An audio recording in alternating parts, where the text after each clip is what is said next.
Nope.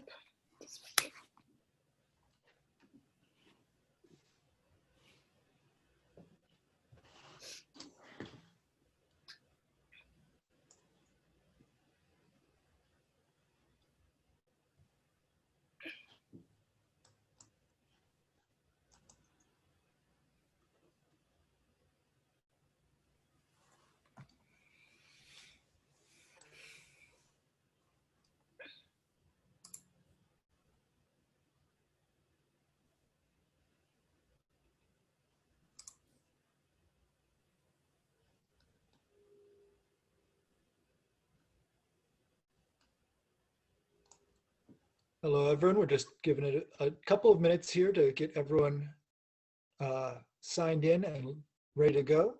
We'll get started in just a moment.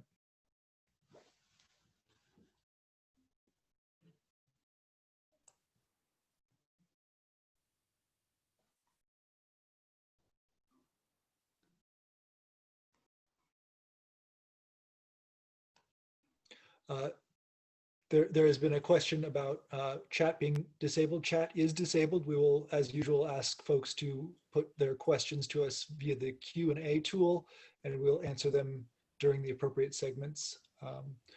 I'll address that at the start of the, as soon as we're ready to get started, which should be in just a moment.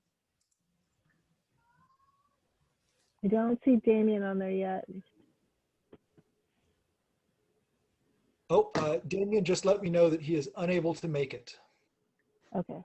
So with that in mind, I believe that we're ready to go.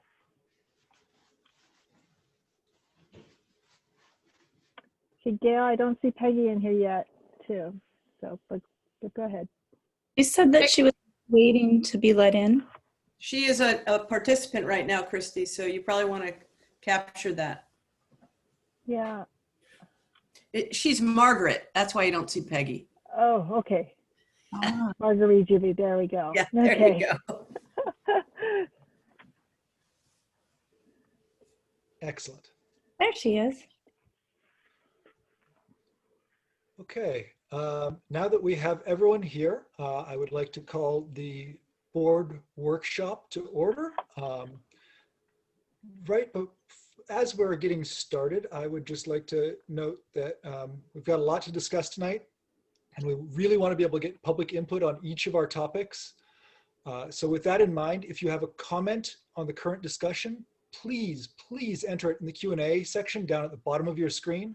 We'll run through them during the different sections as we get a moment to do so, and we'll be sure to address each of them by the end of the appropriate section. To keep things focused, please keep your Q&A related to the topic at hand. There's lots of things that we really want to hear from people on, and we want to hear from people on during the appropriate time. So if you can keep your comments and questions to the topic that we're discussing at the moment, we would very much appreciate it. Thank you. With that said, let's get on started, which is the South Whidbey Community Center update from the Island Shakespeare Festival. Well, I think Gail is going to take the lead here. Please do. I think you want to share your screen, Gail. Is that true? I do. Okay. Just.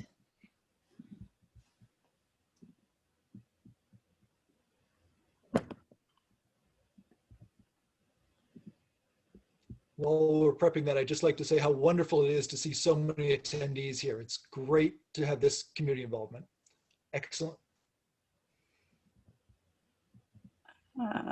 Sorry. No problem. Here we go.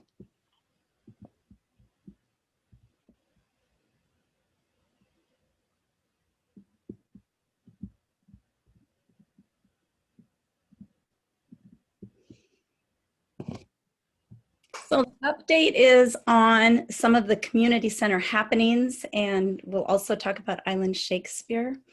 I was thinking about this, and I don't think I've had an opportunity. I really want to thank all of you board members. I I try to put myself in your shoes and think about being a volunteer board member during this difficult time with the pandemic and all the conversations that ensue and the different things. And I just wholeheartedly want to thank you for what you're doing here.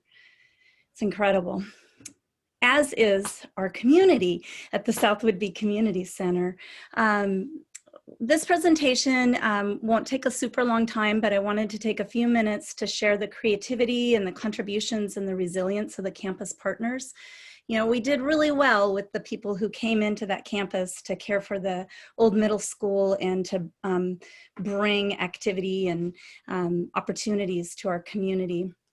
So I'm just going to show you some pictures mostly about the innovation that's been happening there, the teamwork among the campus partners, a little spotlight on a youth mural program, and mention Langley Creates and how that is supporting the community center. And with that, I also have a request.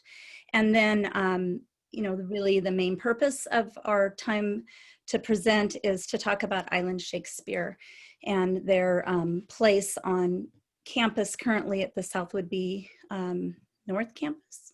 South And Campus. I do that backwards every time. And a potential move to the community center campus. So with that, I start my picture presentation.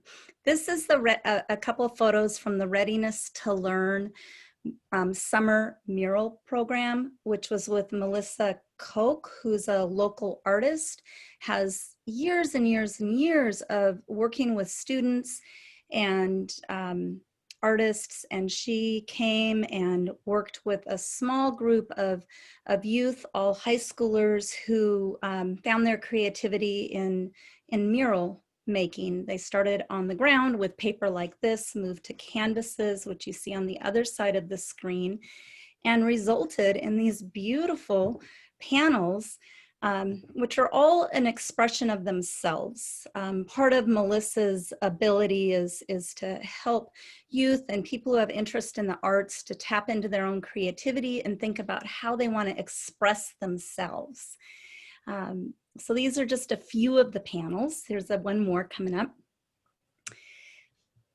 And now that these panels are finished, the idea is to show the youth's art. We want to have their work be public art shown on campus. And so the place that we're going to hang these panels, and they're movable, but it'll just brighten up this back corridor here. The brick that you see at the end, just to orientate anyone who doesn't know, that's the two-story building, which is currently the old library, but is currently Island Dance. And along here is that walkway that is against what was the old science buildings, and Wild Crow Pie is inside here. So these walls and the grounds around it will be all cleaned up, and these beautiful murals, there's 5 more than what I showed you, will be attached to the walls to enliven the campus and allow the youth to have a public art display. So another exciting thing that's happened in the last month is Island Shakespeare shared their tent, whose name is Henry, which some people find it strange that a tent is called Henry, but we really enjoy just calling him Henry. The tent has a lot of personality. This is all Tiger Martial Arts parents and students who came out to put up the tent. It was quite the project, and I'm told by both Peggy and Rob that it went up in record time. And so the purpose of this is to put canopies and tents on campus as the weather changes, because so many of the campus partners have taken their businesses and their organizations outside, which was okay in the summer, but it's getting cold and rainy, and it's their livelihood. So now during this pandemic, what do? We put up canopies and tents so that we can keep going forward. So all these folks turned out and put that tent up. And then this is a canopy that's been put up in the last 3 weeks. Whidbey Telecom provided a grant to Readiness to Learn to purchase this canopy, and it's placed there. Some of the campus partners are using it for their gatherings. Dana with Marimba is using it quite a bit. Some of the, like the South Woodby Coalition, who hasn't been able to meet inside, now has an available place to sit outside and continue to have a meeting. I think we're on day 215, so it's a long time that some of us haven't seen each other face to face. So as a central gathering place, this is what we're working on now at the community center, to find a way to still bring people together, but safely. This was this canopy that's up there in the courtyard was temporary. It's a really windy, it was a learning lesson. It's a really windy area. So that tent has come down, and off to the side, I just, for fun, have a couple pictures of the Tiger Martial Arts youth practicing outside, and then also Marimba showing that they were outside, and moving under the canopy is going to allow her to keep her business running. So we have another canopy coming on Friday, and it will be installed right back there in that corner with the bunnies. And that's going to allow even more activity to happen on campus in a safe way. This is the old greenhouse. I mean, it's still the greenhouse, but look at it. Living Design renovated it. They've put some flooring down, they've made it amazing, and they are allowing very limited people to use it. So some drummers came in, same idea, both sides are open, breezeway, masks, very safe, sense of community beginning to happen back on campus again.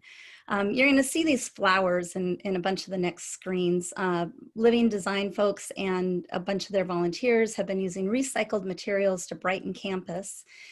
Some of the things you're going to see in the next slide are ideas and things that folks had wanted to do, but once getting to the community center and opening up their businesses and getting started, people were just too busy to do these creative activities. So it's just a silver lining. We've got to find these silver linings. It's a silver lining in the pandemic that folks are able to spend some creative time freshening up the campus. So here's some more of the flowers. You can see the Henry Island Shakespeare's tent up there in the track. This is the garden shed. Flowers are all over that, and I don't have a picture of the garden, but it functioned all summer, and the food went to good cheer. And here are some pictures of the Woodby Children's Theater sidewalk. This was done quite a while ago, but I don't know that in any of my reports I've had one since, just to highlight how that has created another walkway on campus from the back parking lot to get to the Children's Theater. And in tandem with, again, the learning partners, they've started to begin this mural on the side of their building that will brighten up the walkway. So we have that to look forward to when things reopen. Also, some painting's been done on the outside of the building, and all of you who know the campus know that painting isn't just painting. There's a lot of work that goes into priming and prepping and maintaining the integrity of the buildings, which I know I keep giving a plug, but this is the quality of the campus partners that we have there. They're really invested in this space and the campus to make it something that's sustainable and enjoyed by all for a long time to come. Which brings me to the old bus barn, which has been primed by, led up by Langley Creates, which is a certified district in the state of Washington. It's the 4th certified district. And utilizing the skills of several scouts from Troop 57. They came out and helped get primer on there. There's a plan to paint it and update it, similar to what you saw on the Wisnan's wall, not necessarily the bright door like they had, but clean modern paint that will align with the Wicca paint. So it looks nice along the hallway there, the roadway there. And so I just put this is a lot of words, and we don't really have to talk about this much, but I'm just thinking some people are saying, what's a a certified creative district. What does that have to do with anything you're talking about? So I want to direct you mostly to this website right here in the middle, Langley Creates org, so you can see what's going on with it. The way I like to talk about what the creative district has to do with the community center is that we have community members who are campus partners who have long-term leases or have leases inside the building and rooms, and there is a collective energy and contribution of the community at large that wants to help restore the campus and continue the renovation of it into a community center so that the outside reflects what's going on inside. And a group of people have come together, and you can see what that's all about by going to that website. But real quick, a creative district is geographically defined area of art, of cultural and economic activity. And a few of the things that a certified creative district does to support the community is it helps promote our community identity, grow jobs, attract artists and startup businesses. It can even create opportunities for housing, boost livability with the walkability, as well as restore historic assets of the community. There's so much more, but suffice it to say that for, I don't know, Peggy maybe knows how many meetings, 50, 60 weekly meetings, group of people came together and worked and applied and got this certification. It's actually a pretty big deal. It's the fourth one in the state of Washington. And so the bus barn priming was like a beginning, like let's show we're doing something. So just getting off the ground. This is the map, the geographic area, the walkable area from the fairgrounds down into the heart of Langley, as well as the harbor. And you can see here, this is where the community center is. So the Langley Creates is not just about the community center. The community center is a big part of it. And the committee has agreed, or came into it with the idea of focusing on the community center campus as their primary focus to help with maintaining and improving the campus itself. And Peggy, am I correct that that's like for the first 5 years? Is that still in our draft? That, and yes, absolutely. And then connecting that area to downtown is a big part of that initiative. But really focusing on creating a space that people are attracted to come to and participate in. And those buildings are such an amazing asset for our community. So yeah, you're correct. So there'll be more on this, but it's just an introduction to it, and also a lead into my first request. So the Langley Creates has secured money to paint and clean up and add a mural to the side courtyard. It's capital money that was designated before the pandemic, and somehow it stayed in the state budget. And our group put in the competitive, or put in the RFP. I don't know that it was competitive for anyone that was a district already certified. The money was split up. The project that we would like to do is to clean up and paint that back wall behind the mural there. This one shows up a little bit closer, how the paint, it's all in need of repair. So the proposal is to paint this, to prime it and paint it, and then put out an RFP to muralists to create a mural that has vitality and reflects our community, reflects our school district, reflects Langley Creates, and just changes the face of that. And to do that, we need to remove the Home of the Cougar sign, as well as these, this isn't the best picture, as these directionals. And I know, anytime we do anything to change this campus because of the history and the connections that people have to it, we want to do it with care and make sure that school administration and school board feel supportive of that. So this is an ask, this is a conversation about taking down this sign and also reworking these pillars that are here. I don't know if pillars is the right word. These were beautiful. I was around, my kids were in middle school when these happened. These were amazing with all the tiles. Victoria Santos did them. They had a lot of significance, but they're broken. They're really broken. And you know, I've had to put Band-Aids on kids on 2 different occasions from being cut. We have duct tape around them, trying to make them safe. They need to either come out or somehow be repurposed. So, and this right here, I understand, is a water fountain that was dedicated to a student who passed away, and we don't even have an idea. We're not asking anything about this, but we'd like to paint all of this, open up for murals, and either remove or completely repurpose these. And We talked about the Home of the Cougars sign being moved to the South Campus, which is Home of the Cougars, as well as the 712 campuses as well. But they have a sign there now that reflects that. So we thought we could move this one to the fence at the South Campus. That's what Jeff Fankhauser and I talked about. But again, it's another, and once again, we've talked about this with the board. Typically the board doesn't get involved in what signs are on buildings and so on and so forth, but this is a particularly sensitive topic. So we just wanted to find out if there were any concerns before we move that sign to the South Campus, or if folks have any feelings around that. As one of those two, go ahead.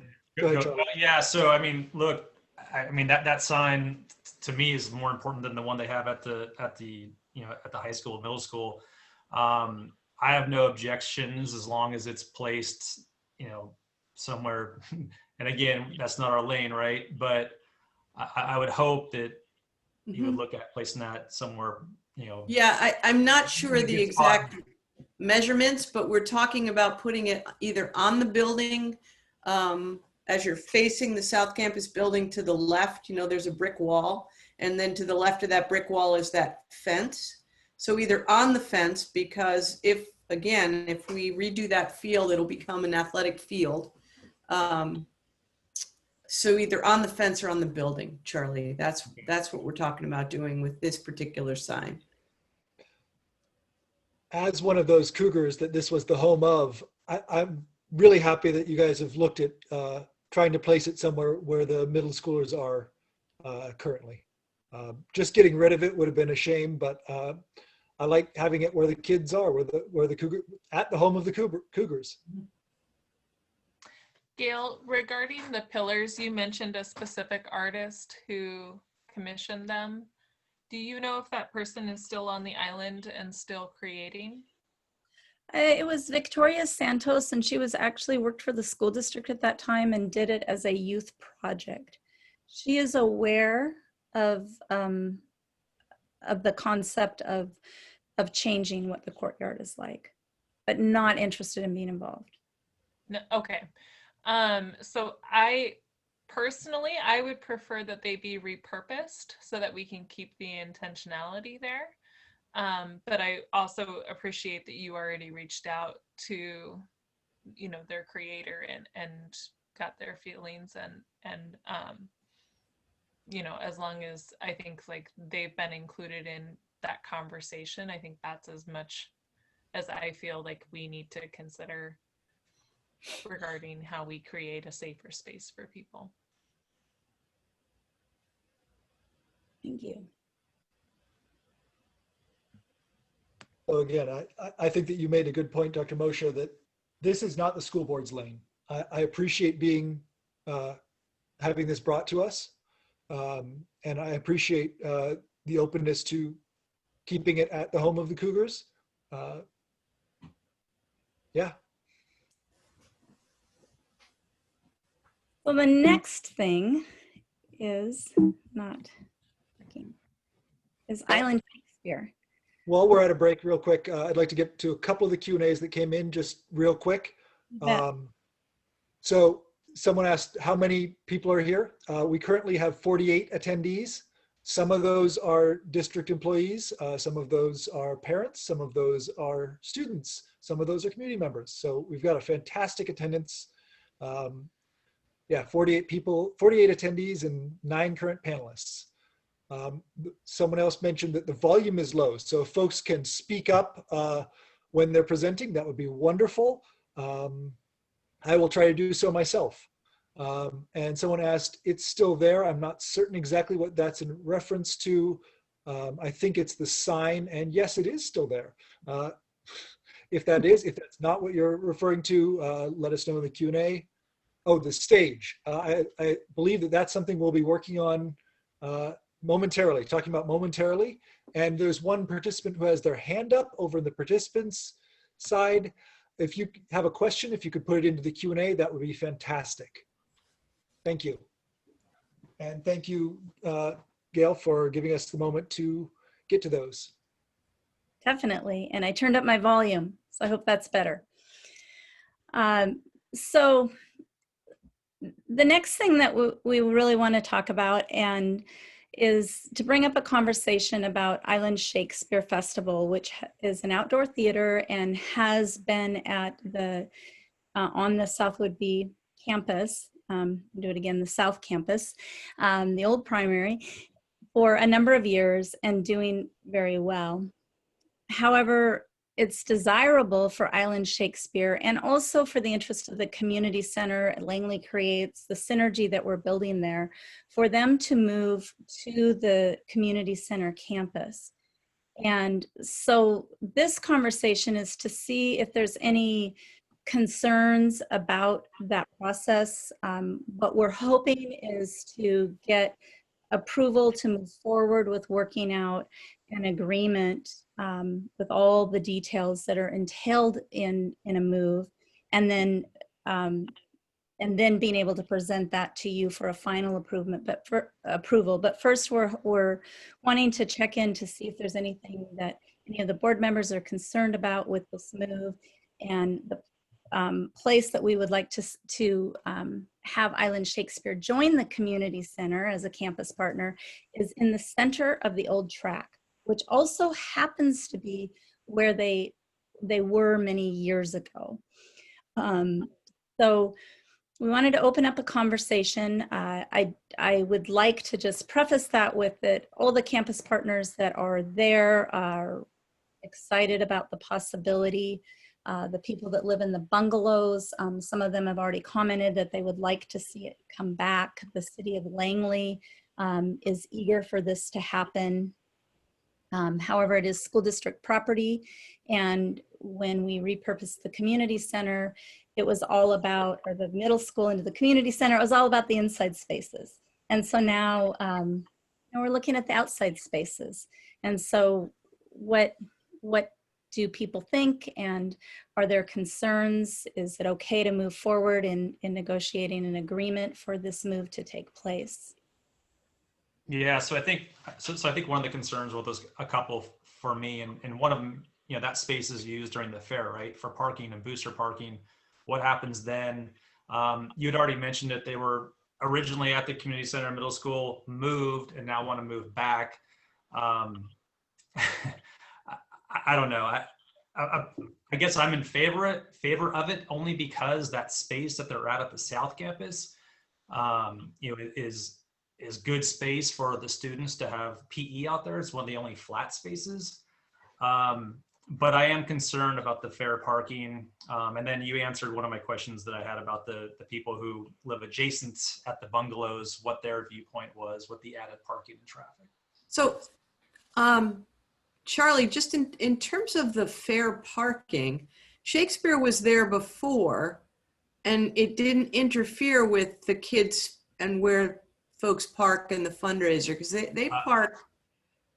True, but if memory serves me correctly, I think that they were farther back towards that wetland boundary. I could be wrong, but I think what I heard Gail say is they wanted to place it right in the middle, where I think a lot of that parking would take place. But again, back to, I just want to clarify the fair parking. The fair parking doesn't occur on the track. for students and the fundraiser. The fair parking for students is, Gail, if you can you move that or no? Or Move. sort of point your cursor so that it's over here by where the The the baseball field. baseball field is. It's not, they've not been parking on the track. Even the trucks don't stage on the track. That was vacant. And then when Island Shakespeare was there, yes, it was back toward here, but it didn't interfere with parking. And Dan was here at the time too. Dan, or even anybody else that can chime in. I just don't think it interferes with the parking piece. That's all I'm trying to say. And Yeah. it hasn't for the last several years. With the size of the fair that we currently have, we haven't actually parked cars down there probably for 10 years. We can normally park everybody on what is kind of what the old baseball field looks like. So we really haven't been utilizing that during the fair. We do have several parents, I believe it is, saying that they do, as the Booster Club does park cars down on the track. So Yeah. I don't. I remember it being like an overload type space from a couple years back. I could be wrong, but I'll defer to some of the parents that are asking questions. Yeah, we've got a comment that it's used during the fair as the Booster Club fundraiser for student athletes, that they do park cars on the track, and request to ask the Booster Club, since they would know where they were parking the cars. I certainly don't doubt that the primary intention is to park them on the baseball fields. I haven't been there, so I can't speak to where they were actually have actually been parked in the past. So Peggy, what was your experience with parking? I know that just as a patron to ISF during those years, I remember lots of parking attendants and people kind of helping maneuver so the traffic wasn't really an issue. Now Fair Weekend might be a little different, but what was your experience with that in those years when you were at that space? We were indeed further back. What we've learned from the wetland assessment is that we wouldn't be permitted to be that far back. So being in the center of the track would be the option. And what the 3 years that we were located there was some parking that happened on the upper field. I honestly don't recall there being parking on the lower field, but I could be wrong. We were dark during that weekend, which means that we didn't have performances. And so we didn't have attendees taking up parking. And so, and that would be our intention moving forward, is that we would just be dark, which means we wouldn't have performances on the weekend or the week of the fair. Sure. In my experience, the whole theater community up there kind of rallies around that same purpose. We're all at the fair anyway, so we are, usually dark during that weekend. One other question that I have in terms of like physical structures, are you going to be pouring any type of concrete as a foundation?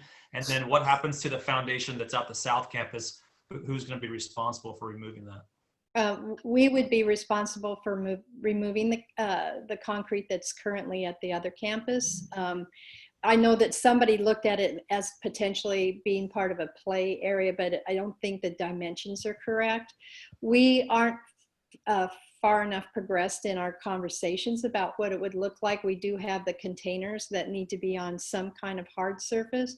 So what that material would be remains to be seen. We just haven't done a lot of planning because we haven't had permission to be on that new location. And we had started the conversations pre-COVID, but clearly the COVID situation with the school takes precedent over everything. So yeah.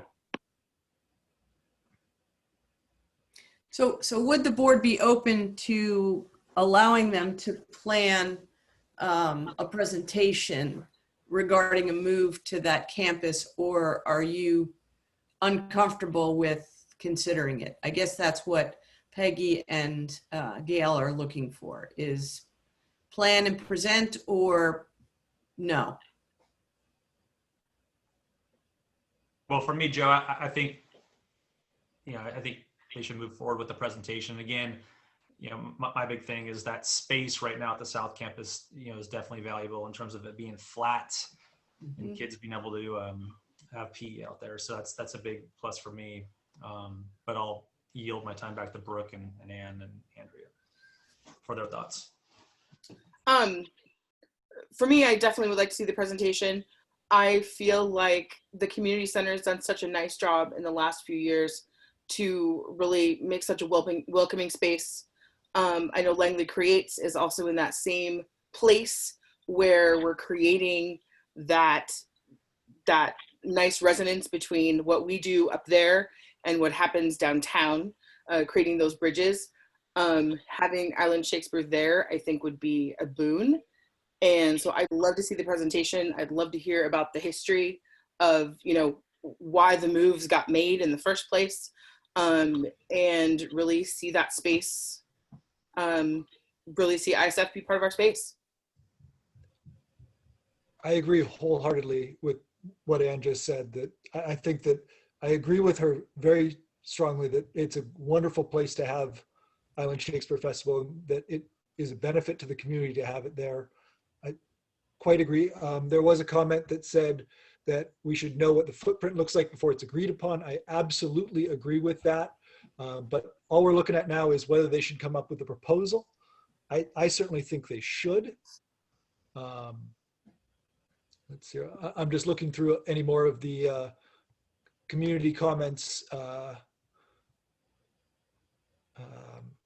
just to make sure that we don't miss anything else. There's a comment here, ISF in Langley at the middle school is a great idea. Using a piece of property once a year for parking negates the value of this professional theater to the entire community and what this organization brings in value. The productions are bringing high quality theater and international folks from all over. The common community and the people who come to these productions bring money to all our local businesses. This is a good move to support the community all around, especially in light of the Community Creates vision. And Brooke, I would also just add that we've had presentations from Island Shakespeare around this conversation prior. Joe, if I recalled, it was about three years ago, correct? And I think that just what was highlighted to me was echoed in the comment that you just read, that the sense of community and the quality of services with Island Shakespeare, and also Island Shakespeare support for our community and especially the community center and South Whitby schools is just something that I think we really value, and I think we continue to value. And so I would love to see their presentation. Wonderful. I completely agree. I'm going to look at a couple more comments here. Comment that the stage on the lower campus is a liability. A question of whether if a student gets injured when climbing on the stage, who would be held liable? Island Shakespeare, the school district? Both. School district is I mean, they're insured, but if a student got hurt, it would certainly be on the school district. And, our hope is that we can move to the ISF can move, because as Charlie said, we really want to be able to use that lower campus field and refurbish it and perhaps have it be an athletic field besides just a field for students for PE. May I make one comment? When we moved to that from the former middle school, we loved being at the former middle school, but it was a school still, and it was clear that that needed to be the priority. And at the time we moved to where we are currently located, the school was in the process of decommissioning potentially. So that was kind of what inspired the move. And we fully understand that it's, it's not the most desirable thing for us to be where we are right now with school fully back engaged on that campus. So that's part of our inspiration. We love the location, don't get me wrong, and we so appreciate the school district over 7 years of being on a school district property. we just feel very strongly that being in the creative district and in Langley serves everybody better. And Brooke, we have a comment here. Parking is so limited in Langley during the summer. Would ISF attendees be able to have enough parking and space without changing the open parking for businesses that are open? And ISF and the Whitby Children's Theater and WICA coordinate so that the parking lot that we have adjacent to the community center has always been enough parking for ISF when they're live. So I don't think that's an issue. Well, and part of the compliance that the city will require from us is seeking permission from the close by neighbors to be there and making sure that we mitigate both light and sound issues and parking issues. So that the city is going to require of us anyway. There's a note here that ISF has also partnered with our youth with a partner program, which is very true and very awesome. Question about is the Shakespeare stage at the lower elementary campus removed or better secured now? Last I saw it was only fenced off with orange fencing that is easily broken into.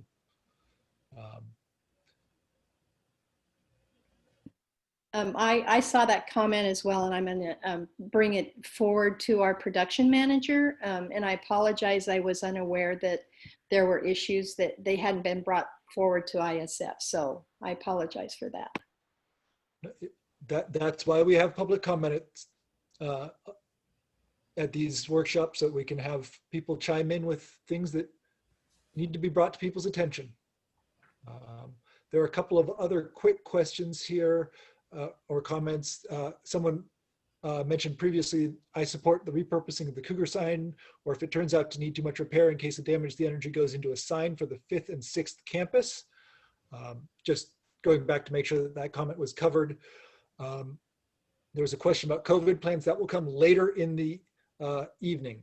We're working our way through the agenda one item at a time. So any questions or comments that come up on that, we ask you to save for later. There was a suggestion, so perhaps the ISF could make a donation to the kids that the Booster Club supports, since we're obviously supporting them. That would certainly be to the Shakespeare Festival if they chose to do so. If there was a disruption, that's not something that the school board would look at suggesting or requiring, because that's not our purview.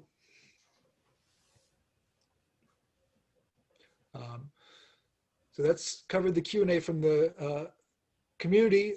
Is there anything else from the board members that you'd like to ask or comment? I would just really like to give some appreciation to Gail for her presentation tonight, and to Peggy for all the hard work you've done over the years for ISF and for our community. Thank you for being here tonight. It's been a pleasure. Thank you. Thank you for the time. And I'm going to reiterate what Gail said to all the teachers, to all the school board. Managing these times is impossible, and you're doing a brilliant job. So thank you to you as well. Thank you. All right, thank you. So if I'm reading the board right, we would very much like to see a presentation on what you would like to do at that community center location. Okay, that is the first item on the agenda. The second item on the agenda is the curriculum adoption process, where Principal Swanson and Ms. Brown will be speaking to that. Hi there. Yeah, I've been asked to give a quick synopsis of what we do for the curriculum adoption, and I apologize for the background. It makes me look really, really, really odd. You look like a hologram. Yeah, this is awesome. I hope this is recorded. Thank you. So, Christy, do you have that PowerPoint that I gave you? Or do I need to do it on mine?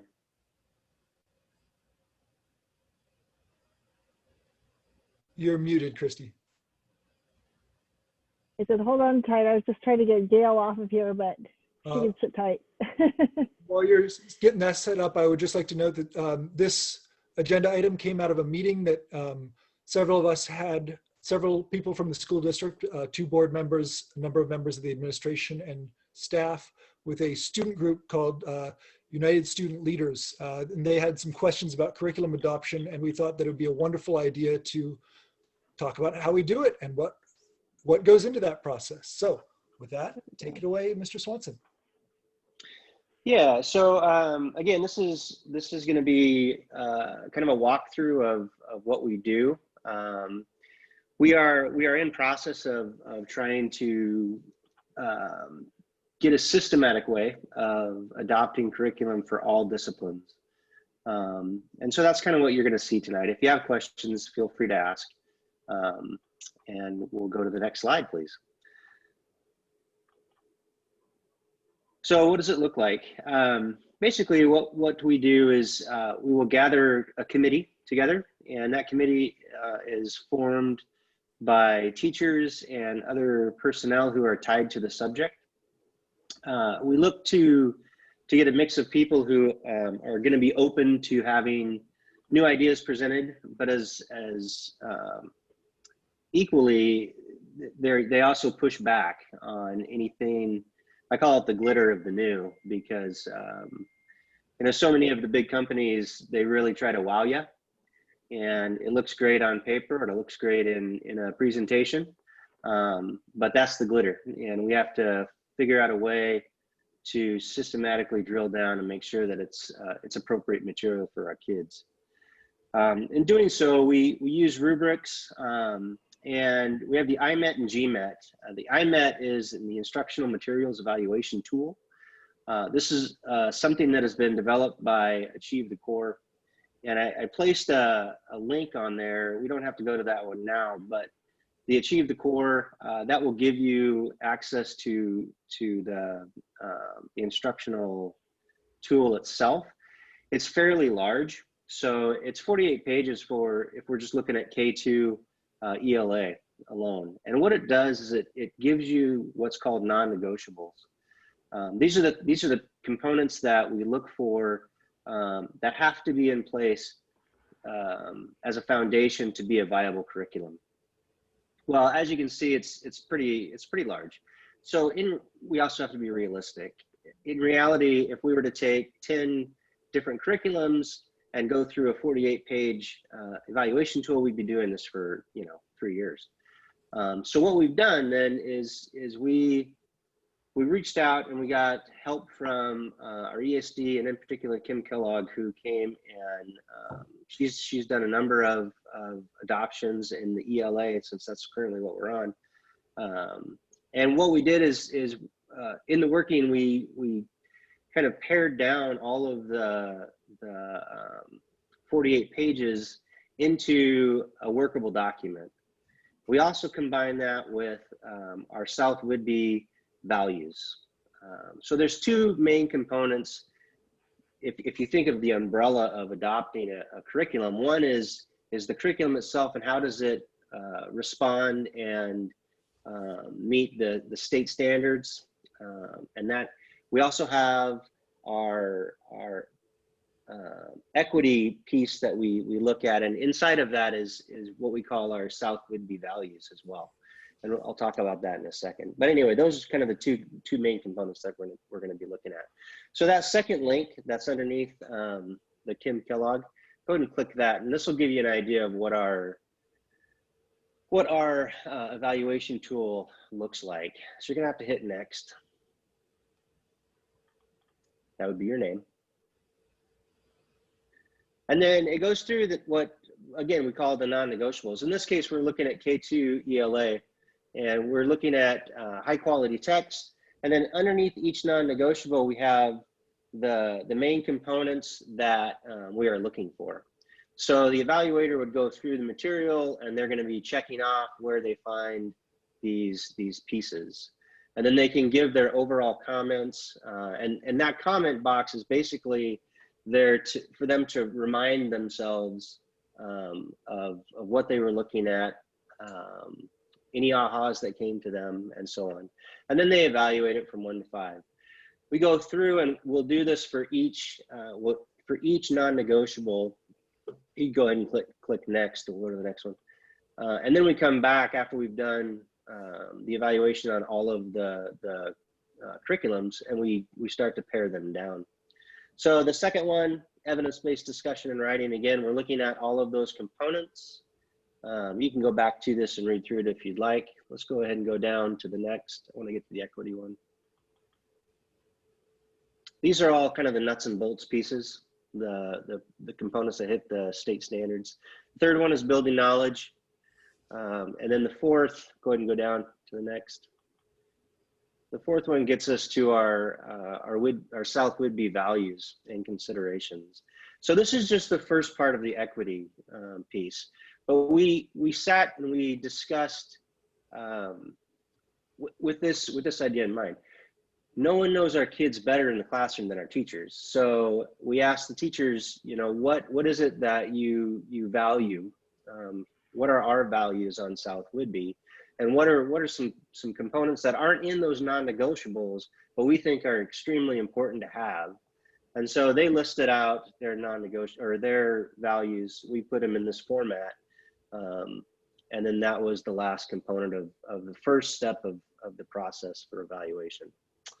So we can go ahead and get out of that document. That's our first.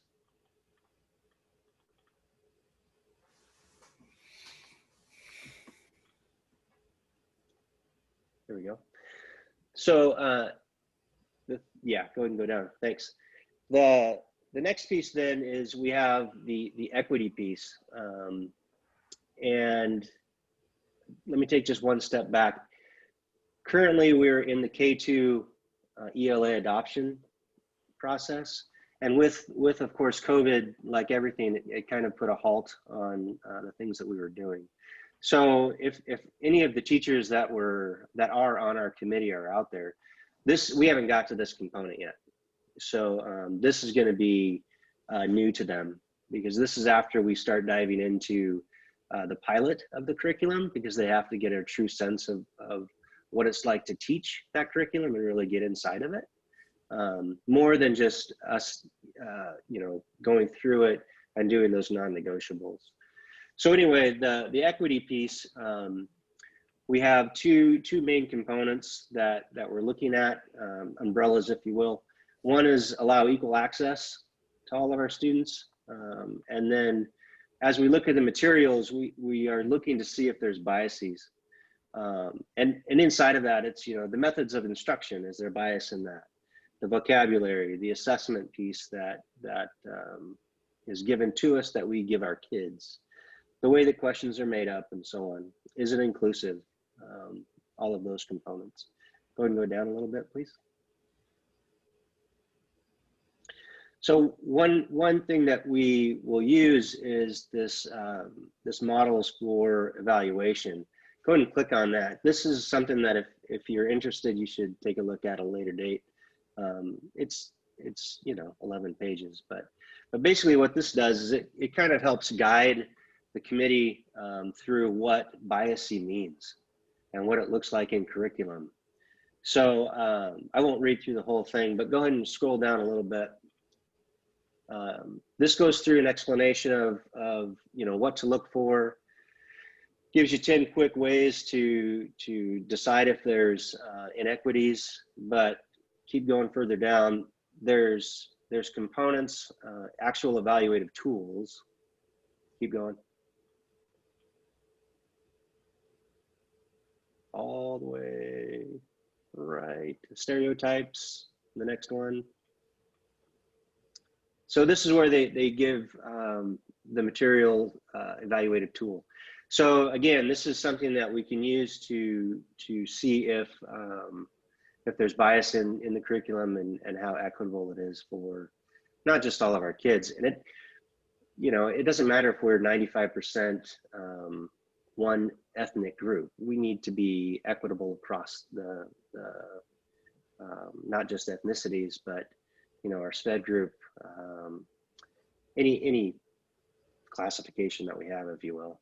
So this is the evaluative piece for equity. And then if you can go ahead and go back to my PowerPoint again, please. Thanks for doing that.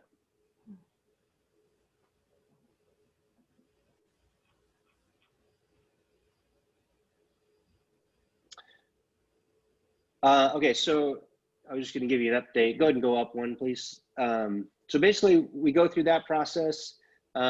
We gather materials from different sources. So we look at ed reports. We look at the curriculum maps for different districts who have, quote, success.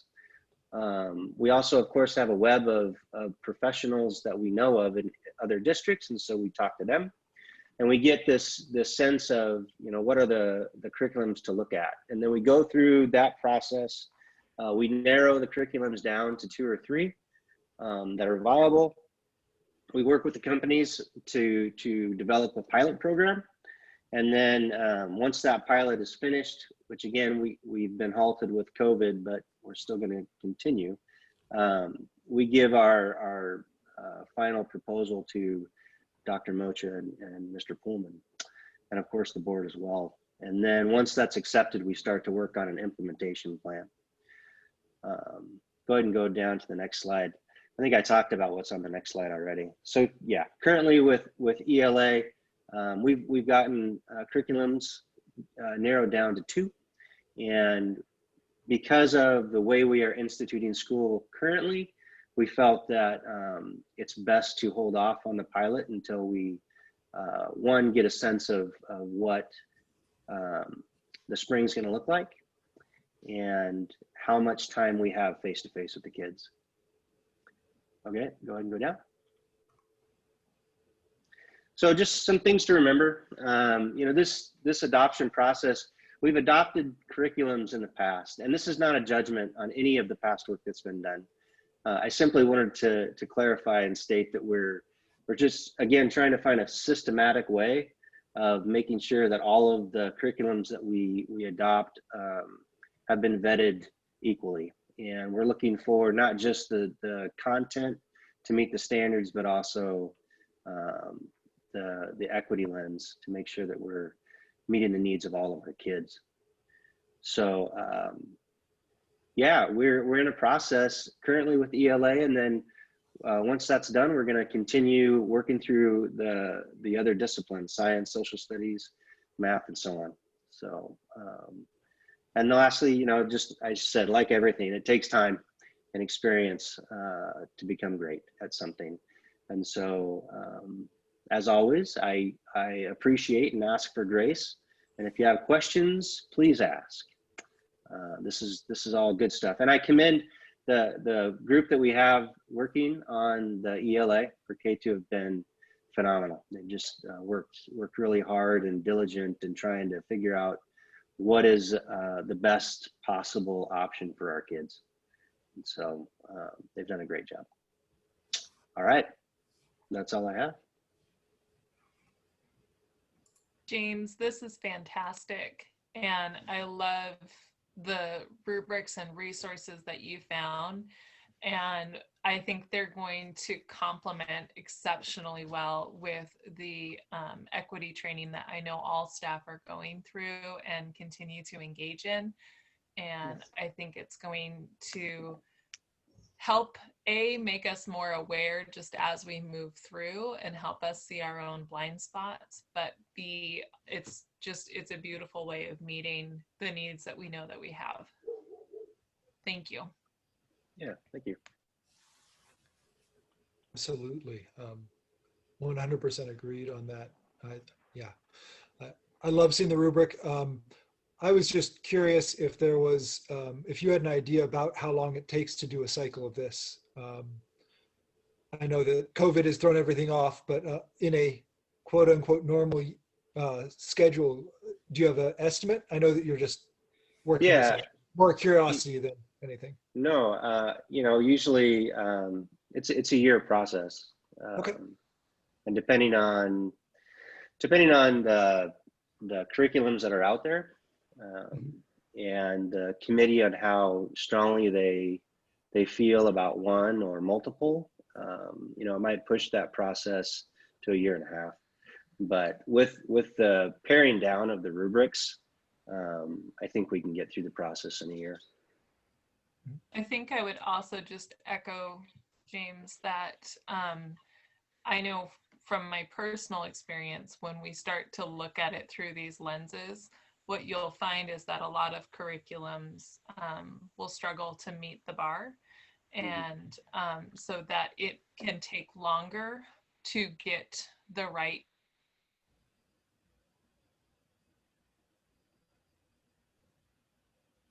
I think we lost her for a sec.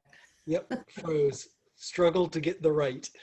Well, it is the struggle to get Yeah. I'll bet it's the curriculum that balances all of the things we're looking for. Yeah. Yep. Well, the nice thing is that companies, right? They want to make money, and so we're not the only district that's implementing these types of ideas.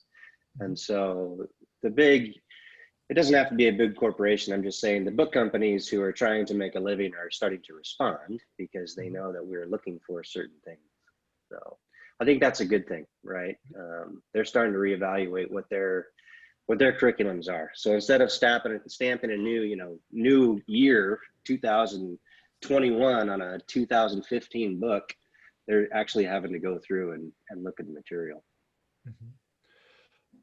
There's a question here that that Andrea addressed a large portion of, but I see the consideration for equity. Where is the check for racial bias on this list? Where is the checklist for that? I get teachers know kids, but given that South Whitby teachers are mostly white, we really have to be on point as a community.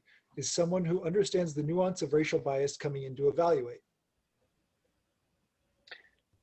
If I understand that question correctly, so the resource that we would use and are using is the equity piece that I showed, that document, and inside of that it talks about the ethnic piece. Do I have I'm not sure of the timing of when that was written, because when you showed the slide with the South Whitby teacher values, it didn't address race or any of the other biases. And then you went to the next one. So I'm not sure if it was the timing on that, James. I think you did address it. And we do have resources through the ESD of folks who actually are helping and have a clear understanding of inherent bias. So we're getting that assistance. And correct me if I'm wrong, James, but you would also, when you're looking at experts in the area of curriculum adoption for the committee, that would be one of the lenses you would be looking at as you're building participants, correct? Correct. If I understand you, yes. Yeah. Yeah.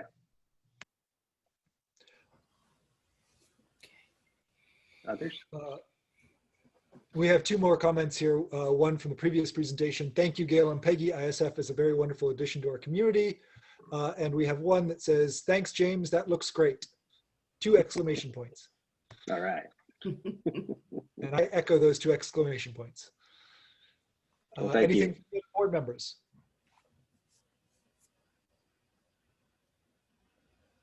I'm good. Thanks, James. Looks great. Yeah, thanks. Okay, All right. I believe that's that part. Again, thank you very much for the presentation. It looks great to me and the rest of the board apparently. Okay, so next would be Val on selection of library materials. Before we get started on that, we've got one more question that came in about curriculum, which was, maybe missed it. Will you be teaching an anti-racism and about Black Lives Matter and the history of these stories? Brooke, can I answer this one? Certainly. So the curriculum adoption policy has a section that outlines that. Christy, if you want to scroll back up, I think it was James's 3rd slide.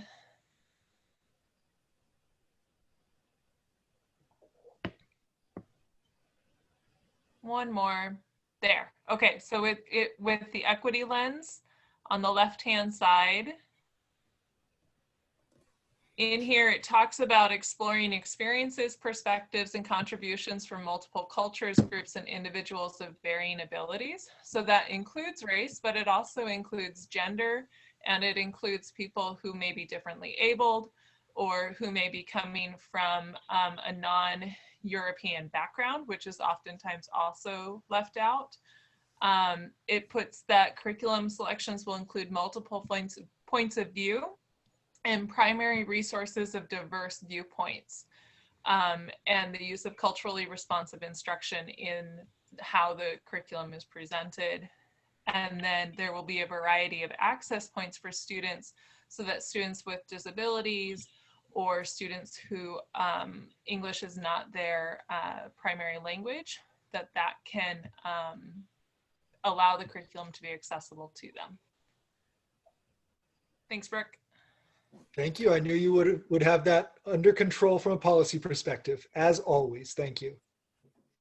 So our experience the last time when computers were updating during the board meeting, we have some folks who are experiencing that. I think, is Val back yet? Because hers updated and many of the principals updated. So folks have to go into their settings and change their update time. I changed mine to 11 p.m. and that usually works for me. So let's see, Christy, bring in Sue Ann. Val's still trying to get in. So Sue Ann can start us. Sorry about that. Technology happens. That's how That's it works. right. And it starts with a nice quote for us to think about while we're waiting. That's correct.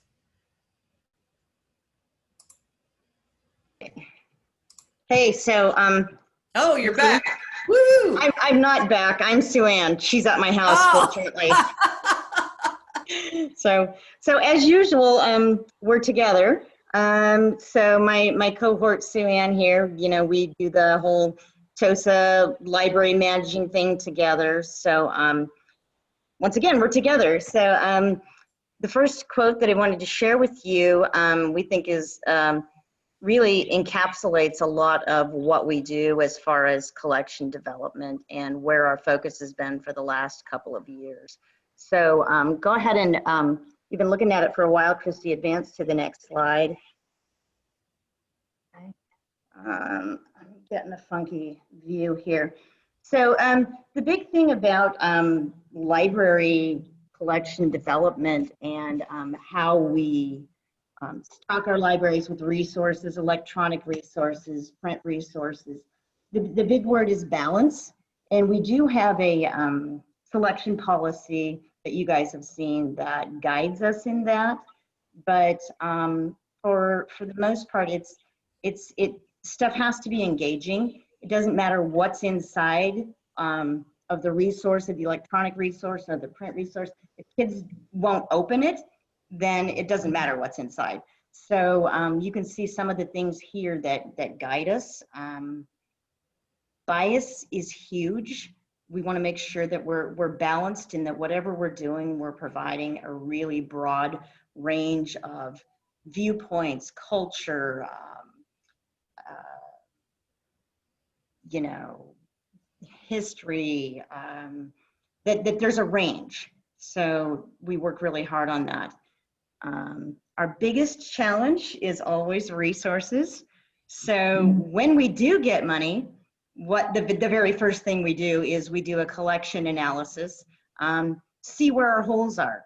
A couple of years ago, we did a major overhaul at the secondary library, and we went through and we literally threw out thousands of books that were outdated, had, you know, inaccurate information.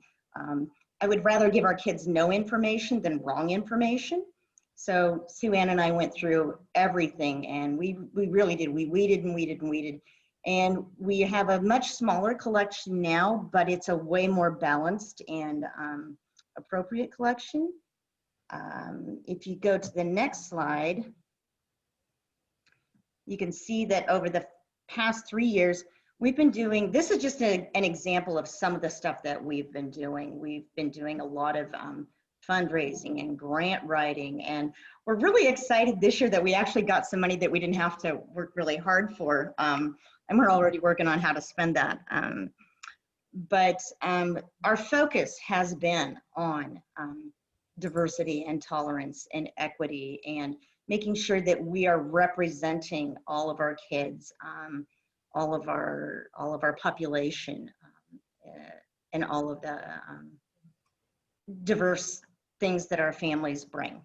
So this last year, actually, yay, this year, Christy actually just wrote a grant for Native American stuff and Indigenous people. So we're working on filling that right now. So let's see, our goal every year is to replace, if you're trying to maintain a collection, a rule of thumb is that you replace a book a kid a year. So that's 1,400 books at $20 a pop.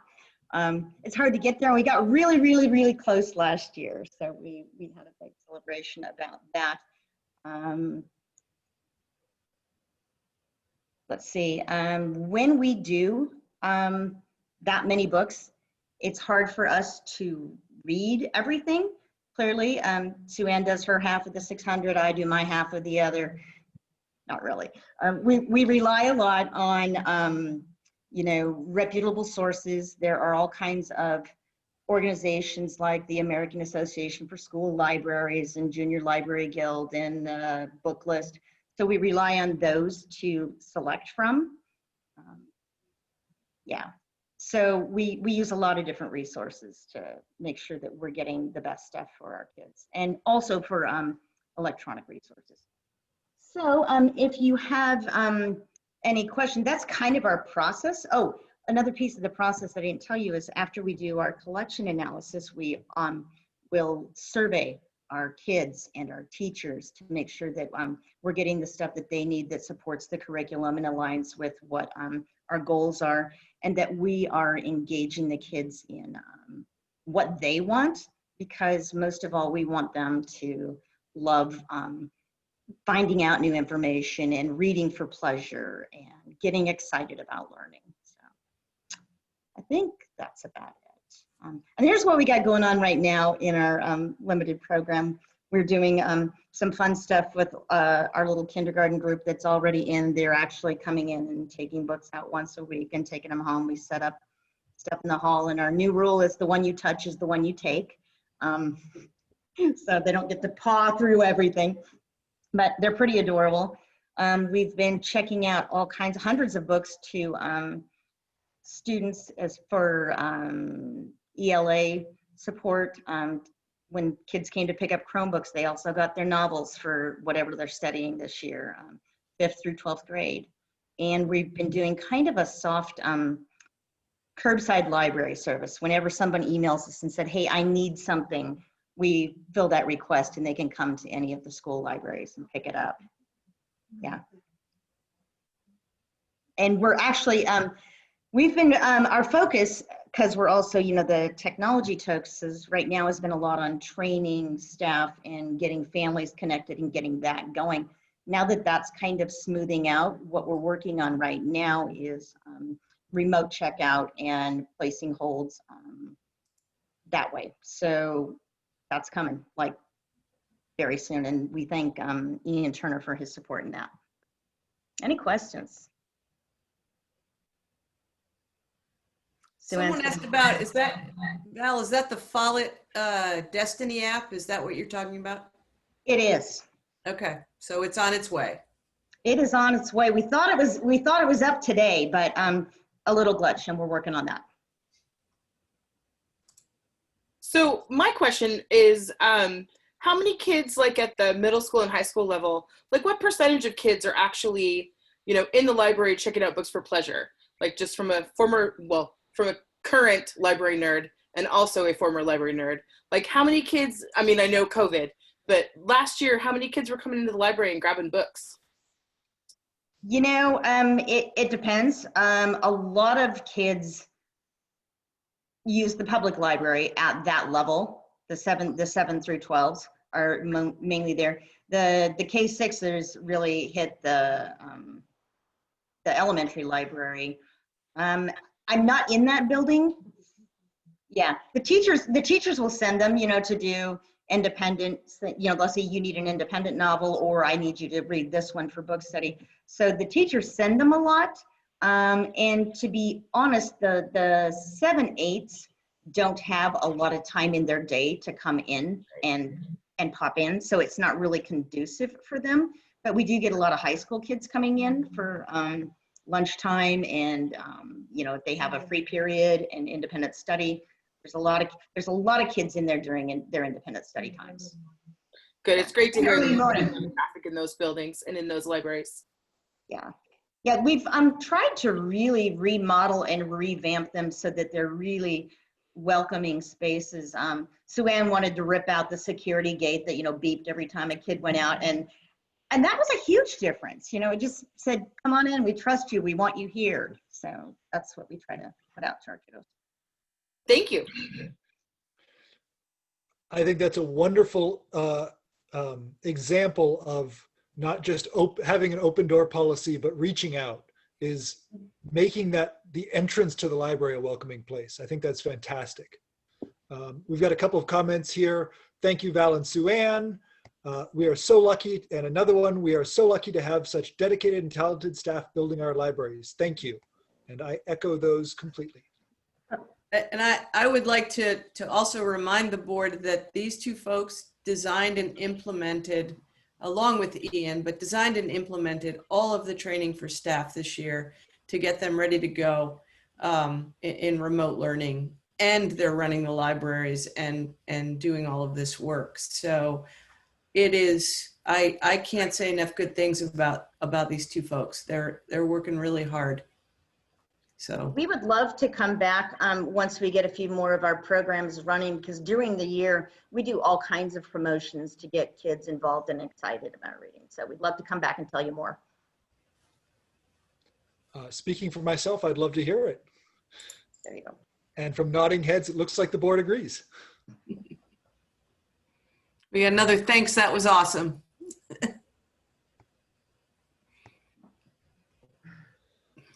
Okay, we're halfway through our list of agenda items. The next one should be relatively short. It is the student board member selection process. Some of you, the board certainly knows, but some of you in the audience may not know, we are actually down 2 members right now. Damien is not here tonight, and we also have a student board member on the board most of the time, during the school year, that is. Due to the COVID outbreak this spring, we were not able to bring them on. They're a advisory non-voting member, but fully welcome to participate in every discussion that goes on. And we really love the opportunity to get the student perspective, or at least a student's perspective, in our discussions. The process to find a new student board member usually runs May to September, so we're going to have to go a little off script.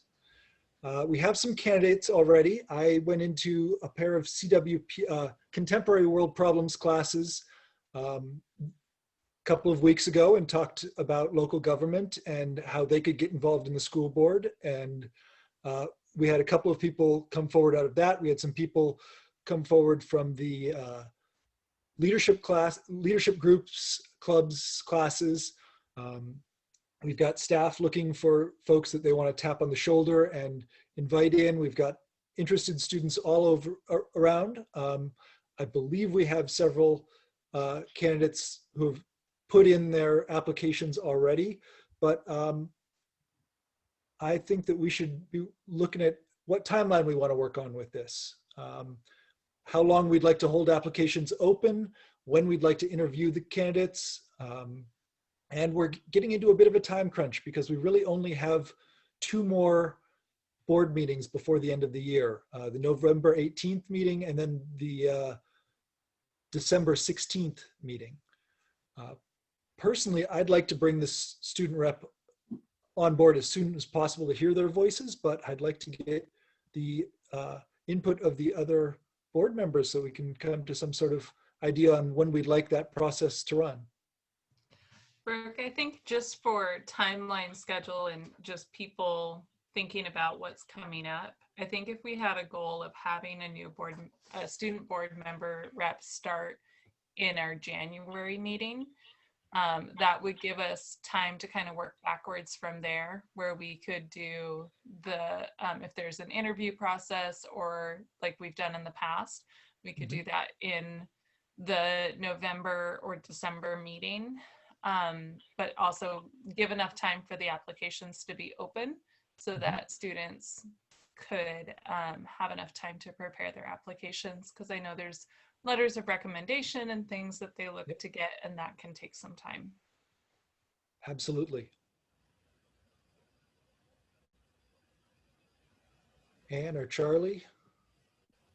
Yeah, I concur. I think just looking at the list of things that an applicant would have to do in order to be successful at even turning in an application, I think they're going to need time to do that because, you know, these kiddos are already busy. So offering them ample time to really put together a stellar application is important. Yep, I agree. Okay, so we're looking at then having the letters of the applications open through early December, probably the first week in December, maybe the second week, since our meeting is the end of the second week. Having the interviews at that December 14th, 16th, I think I said it was, meeting, and then bringing them on board for their first meeting in January. Does that sound good? Okay, I think that's it for that. For those who are in attendance, we've got a question here that I'm popping up right now. For those who are in attendance, if there's a student that you think would be spectacular for this, please encourage them to submit an application. We'd love to talk to them. The question is, I wonder if you consider recruiting students whose perspective or voice may not be the type of student who would seek this kind of position open. I think that there's a lot of value to having non-traditional voices on the board, both from students and board members. I would absolutely encourage those students who are not the typical leadership students to apply, as well as those who are the typical leadership students. The more applications we have, the more quality students we can make connections with, whether or not we bring them onto the board. I'll have the applications up on the tab under school board tonight. So student application will be there with all this information. Wonderful. Thank you, Christy. Mm-hmm. So yeah, if you have someone you think would be good at this, whether they're a traditional leadership student or not, that will be up on the school board website shortly, and early December, and we'll get them in for an interview at the December school board meeting. And that's all for the board member. Okay, so I'm going to be sharing my screen as opposed to Christy sharing hers. So, yep. And Christy's going to bring in the administrative team as panelists so that we can engage in conversation over reopening. While they're being brought in, just for those in attendance, this is a presentation of where we currently stand for the data, what is planned, what is in the approved plan, and ideas and thoughts for going forward. Correct. Christy, you need to give me screen sharing permission. For some reason, I do not have it.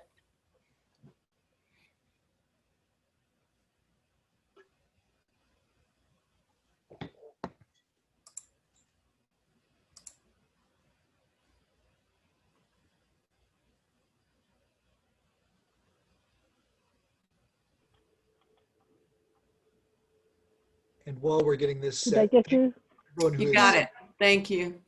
And thank you for everyone who's stuck with us through this. I know that this is this particular agenda item is of interest to a lot of people. And I think that the previous agenda items were awesome and important as well, but I know that this is the highlight, and thank you for sticking with us. We still have 44 attendees.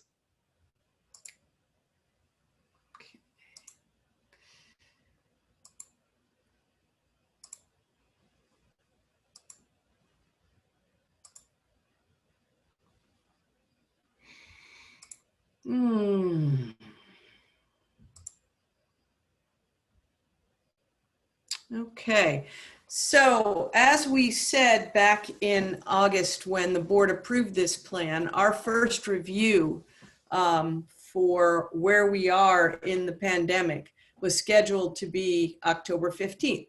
So that's why we're reviewing tonight, and we're going to look at the data that's in front of us.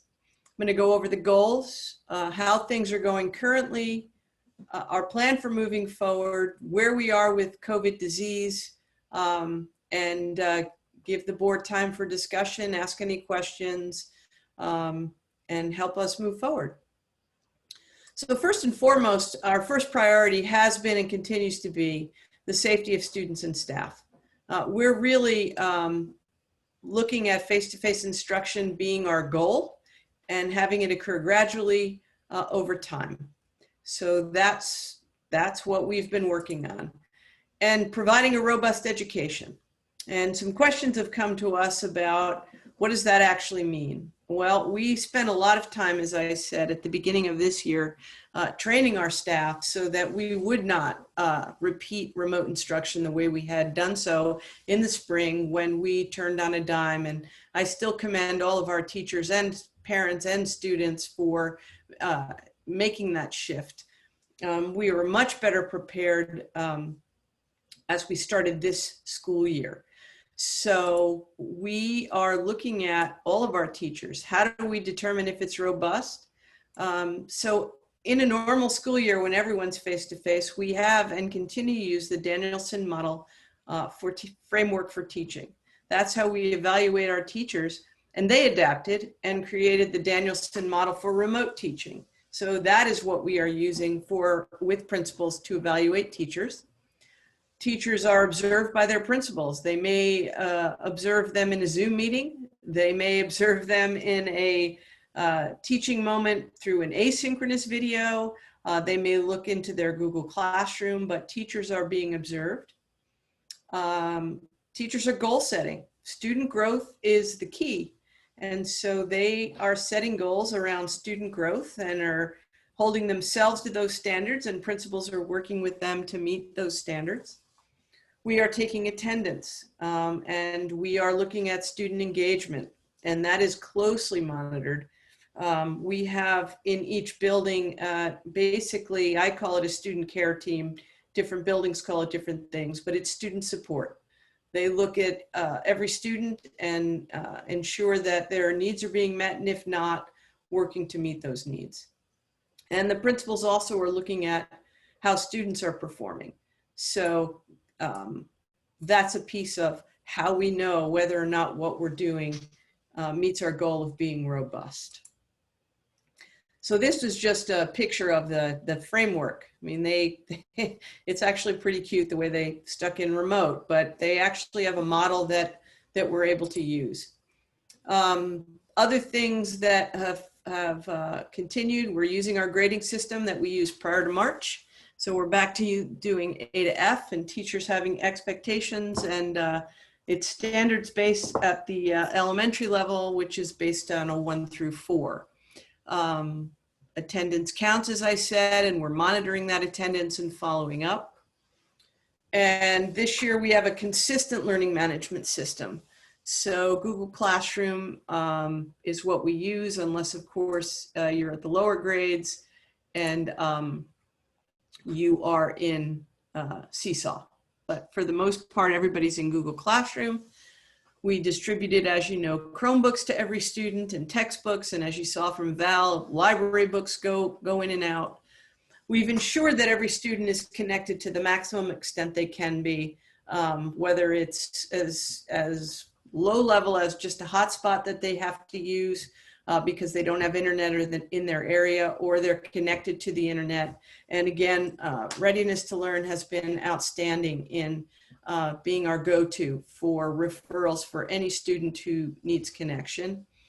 And we are going to be assessing students at this time, as far as we know, through state assessments. So we are assessing already, and we will continue to do so.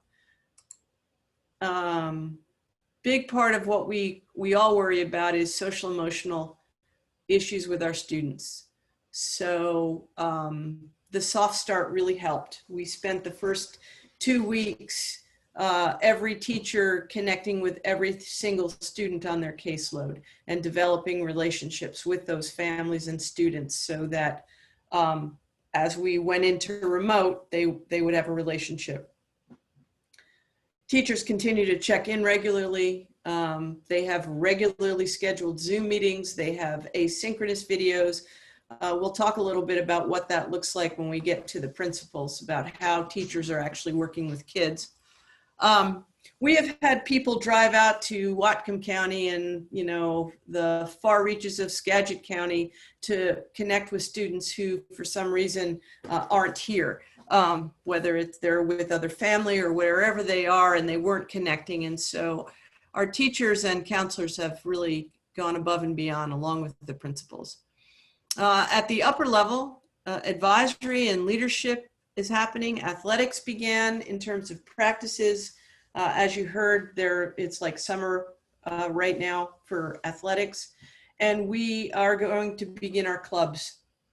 And that includes spirit activities. So leadership students have been active, and that's continuing. I talked about readiness to learn and staff working together to really check in on all of our struggling students. Basic needs. We found out this week that we actually can serve students through June. Originally, it was only through the end of December. It's been approved through June 2021. We're serving about 400 meals per day, that is, and close to 10,000 meals since we've been open. Continue to work with our homeless students and students who are food insecure. Again, readiness to learn does the majority of that work. We have homeless liaisons who are reaching out and helping students. We've provided the one-to-one technology. We've provided school supplies as they've been needed. So we're working to meet social emotional needs and basic needs in addition to academic needs. So we've had some questions come in about what our high school students want, and Brooke talked about it. We met with the United Student Leaders, and they were very clear that they had 3 areas of concern.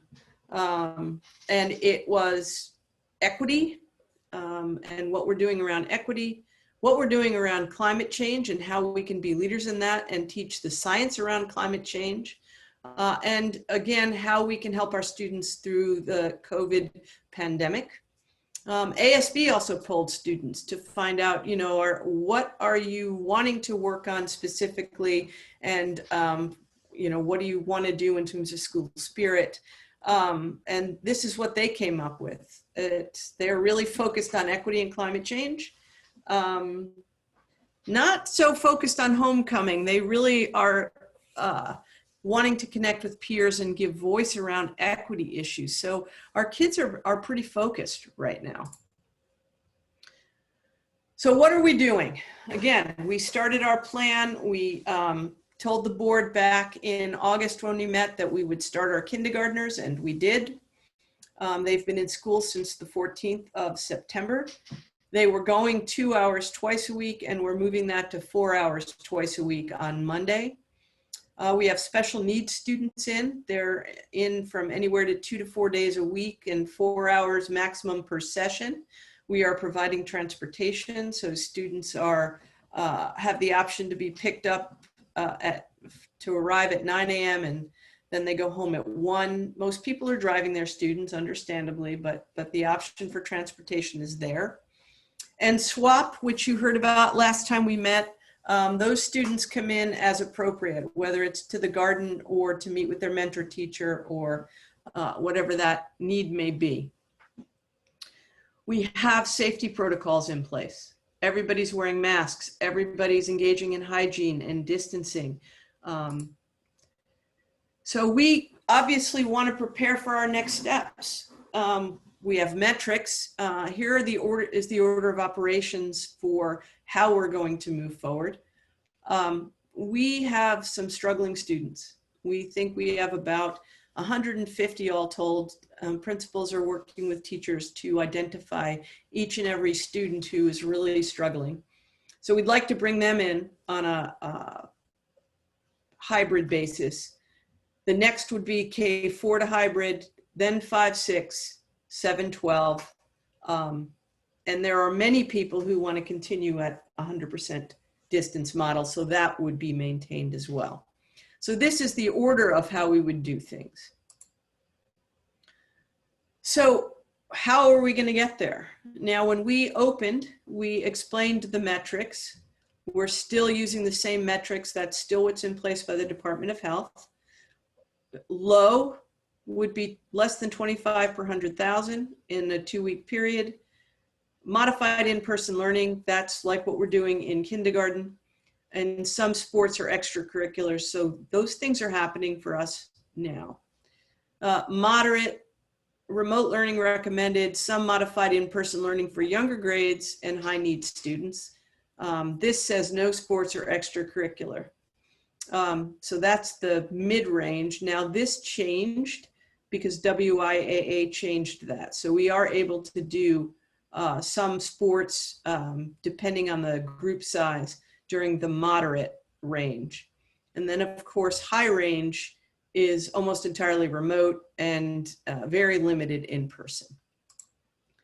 So I'm gonna blow this piece up because you obviously can't read it. So here's where we are between low and moderate, and we've been back and forth between low and moderate for the last 4 weeks, actually. Since September 14th, we have been sitting here in our county in the moderate range.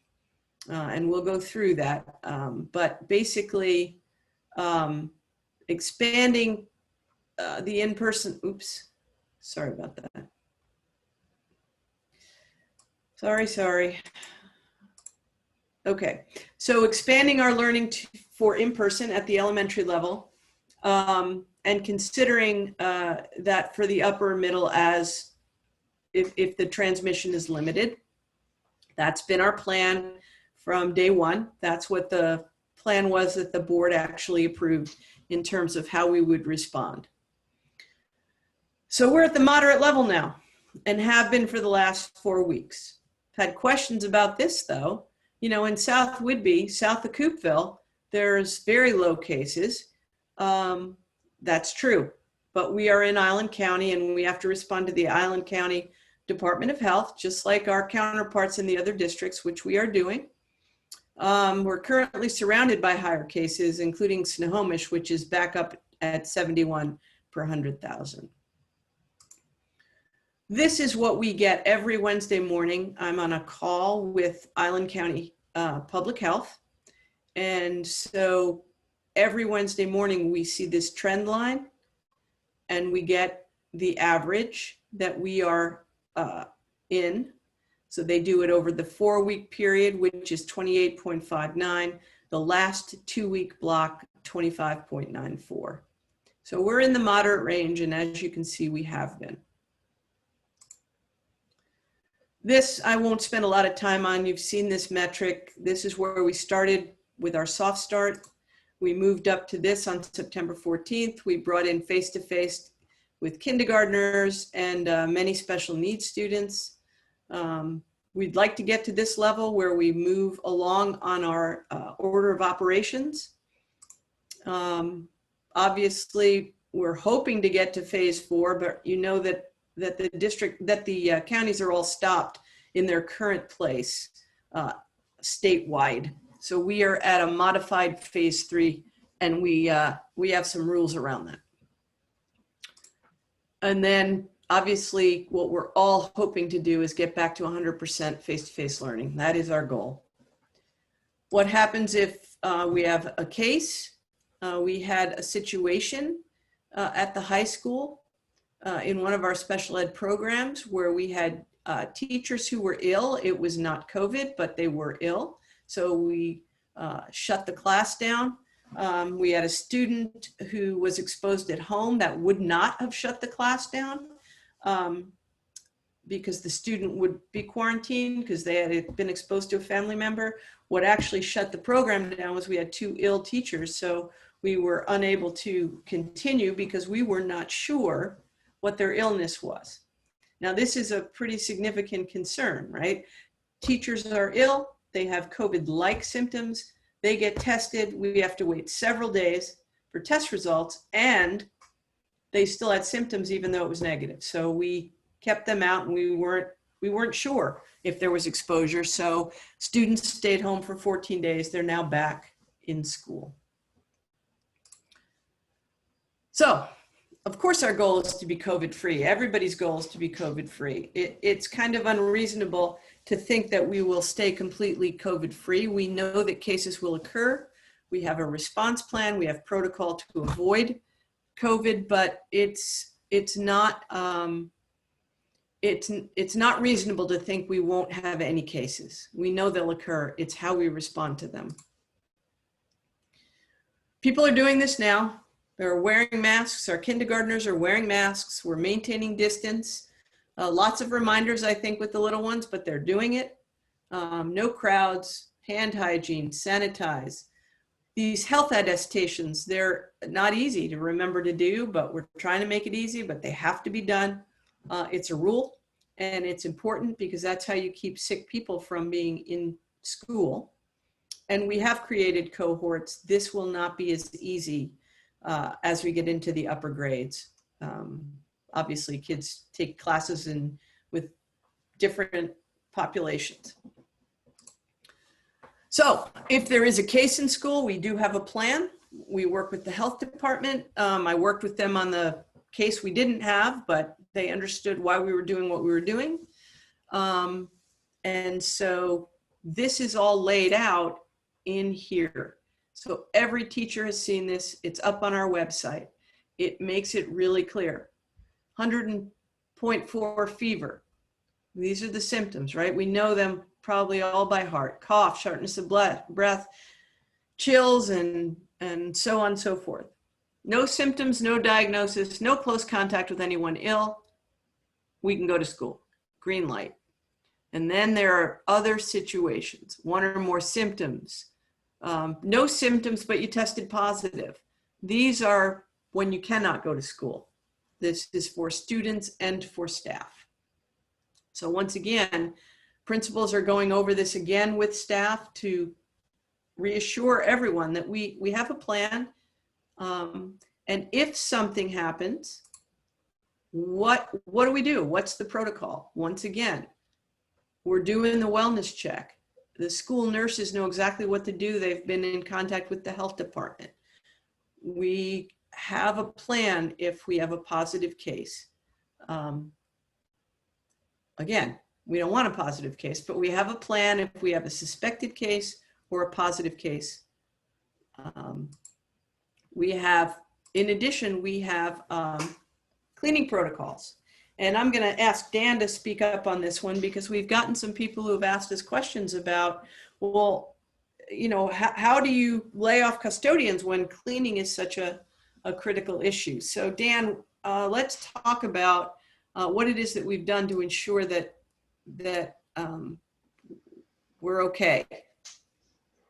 Well, I think we start with something we do every year, and that's the evaluation of what staff we need to run the school. And we talk about custodial staff. There's, you know, several components that are reviewed that drive the needs in each building. And we're in a different situation than we've traditionally been in. And when we look at it, there's kind of 4 factors we could start with. The first one is what other activities are occurring in your building? High school is a great example. The extracurricular activities, sporting events, band concerts, open house, all the public activities that schools have. And then there's community usage of our facilities, whether it's park and rec or events like the Nutcracker, Sound Waters, community activities, all those type of things. Those activities play a big part on the need of what type of staffing and how many staff members we have in each building. Then it's the student population. How many kids do we have in our school on a daily basis? And what are those activities?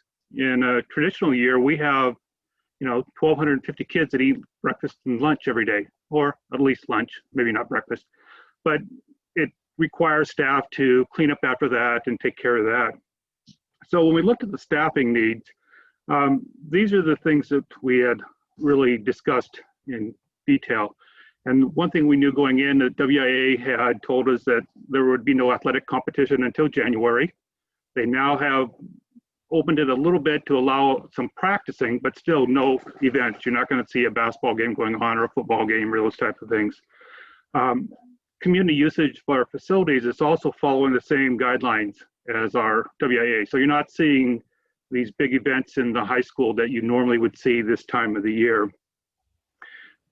Those two events alone plays a big factor on the number of night custodians that we need at the building. Basically, it requires about 2 more staff to take care of all those events, just because of the time-wise. And then if we look at the remote learning model we're in, we're not serving food in the schools. We're delivering food, or people are picking them up. So that also eliminates a huge amount of time during the day that normally we would have custodians in our cafeterias monitoring, cleaning things up. And then the biggest driver is really the number of students that we have on campus. You know, if we look at last year, we had 625, 650 kids at the elementary campus, about the same number at the secondary campus, who are there 6.5 hours a day, 5 days a week, plus all the activities in the after school that they would normally attend. Currently, we have 35, 40 kids at the elementary school, 15 or 20 at the secondary level, who attend 2 to 4 hours a day with a maximum of 4 days per week, and no students on Wednesday. So when we start looking at the need of what is, you know, the need for those positions, those are really kind of the things we talked about. And if we look at it, even when we get into phase 5, where we have all the grades back, they're only attending 2 days in person, 3 days remotely. And when you combine that with the number of families that have decided they'd rather stay remote for the entire year, we're anticipating only about 40% of our student population will be on campus at any one time. And again, no kids on Wednesdays. So we fully believe that the number of, you know, custodians that we have working full-time now actually allows us to keep our buildings clean in our current model. And even when we get to the hybrid where we're bringing kids back, we're only talking about 40% of the kids that you would normally see in a building. So that really changes the need of what we need as far as a staffing number itself. We have done things like we have bought specialized equipment that will, you know, spray equipment that within a couple of minutes will spray an entire classroom with disinfectant to, you know, clean those type of things. School buses cleans the same type of thing. So we have gone out and purchased quite a bit of cleaning supplies that are very specific for this particular situation that we're in. And talking with our facilities director, he's very confident that we are staffed correctly, appropriately for the time we are now. And there's probably the belief that we will bring more hours back as we start using our buildings in a more traditional manner. I don't know, is there anything else you wanted with that? Oh, I just wanted the rationale as to how we can maintain a sanitized school, given well, it really has to do with the lack of kids in the building, the lack of activities in the building, and just the amount of time really, we actually have people in a building. The lack of food service, you know, eating in the lunchrooms too. Right, so, the lack of the locker room usage and, you know, right, all those things. So again, back in August, the board approved our plan, and these are the metrics that we looked at then and that we're looking at now. I know that there are some questions on there about other districts and so on, and we can address that. But in terms of this metric, it was October 15th. That was our first look, which is right where we are right now. And the reported average below 25 cases over a 4-week block, no outbreaks in any school during the same 4 weeks. So we've met the second part. We thought we had an outbreak, we didn't, but we are still above 25 cases. So So that's a point of discussion. We have an order of operations that we're looking at in terms of how we move forward with students. But it's now, in my mind, it's the discussion of the board and the admin team about what is reopening, what questions do you have for our principals? And, you know, again, the last thing I have is the order of operations is, you know, I can just put it up there again in terms of what we're thinking, but it's pretty clear. We're thinking, again, going to the next level of those most vulnerable, those farthest away from educational justice, the students who are struggling the most right now. Then we move to our elementary students, then 5, 6, then 7, 12, and obviously continue SWAP and continue 100% distance learning for those who want it. I'd love to engage in conversation with the board and admin team before we go to questions, Brooke, if that's okay. Certainly. I think before we make any decisions, it will certainly be good to hear answers to some of those questions, but absolutely we can discuss and pass our own questions along to the administration team. So opening that up. So Joe, maybe you covered this and I apologize if you did. So let's just use an example. How would it work if we bring back the kids in the hybrid model? Let's say one student gets sick and comes down with COVID and is around all of his or her classmates. Does that whole class, including the teacher, do they isolate for 14 days? And then they do. And then if they have a sibling that's in another grade, does that whole class? So Charlie, here's what would happen, right? That's why we don't want anybody coming to school if they have a symptom. And that gets people very upset when they hear that. My kid has allergies. My kid, you know, this is just a routine cold. Okay, so here's what happens. And this is the Island County point with us. We know schools are no different than any other congregating group. We all need to wear masks. We need to be 6 feet apart. But anytime any one of us goes into a congregated group, we raise our risk. And so that's the piece that we have to at least put on the table and talk about. So kid comes into school asymptomatic, which often can happen with children. They're asymptomatic. They come to school. Turns out they do have COVID. Now, if everybody maintains 6 feet of distance, hand washing, and masks, it would be highly unlikely that anybody would get sick. That's one of the things that we hear from the health department. If we can maintain that, highly unlikely that that asymptomatic student would infect another. But let's say they do infect themselves, they're symptomatic, parent calls, says my kid has COVID. Well, now we know, and this isn't the district, this is Island County and every other county in the state. Yes, anybody that student had contact with is now in quarantine for 14 days. That's why you put them in pods. You try and limit the exposure to others. So if we have a class of 7 or 8 students in a hybrid model, those 7 or 8 students are now in quarantine, as is the teacher and anybody that, you know, if they have a para assigned to that classroom. So they're in quarantine. The child has a sibling, the sibling is sick, and a second class gets infected. Well, yes, under our protocol, we'd now shut down that school. That school would be having to quarantine for 14 days and then restart again. To be clear, that school building, so that campus. That school building, that campus, that's correct. District, right? Not district, right? Not the district, just the campus. Now, again, we are still under Island County, right? If we had an outbreak, which nobody's having an outbreak, but if we did, that would be up to them to say that we were closed down. The good news is Oak Harbor has been in session. Every Wednesday morning, I talk with all the superintendents in our corridor and the health department. They have not had a case in school. There have been cases in Oak Harbor. They've not had a case in school. Coopville is much like we are. They have plans to open their K3 November 9th. And then they're hoping that they're going to be able to go forward in December with their 4 to 6 and 7-12 second semester. Oak Harbor's pre-K to 4, 2 days a week right now. And they've upped to the 5-6. And Anacortes is planning K3 on 11-3.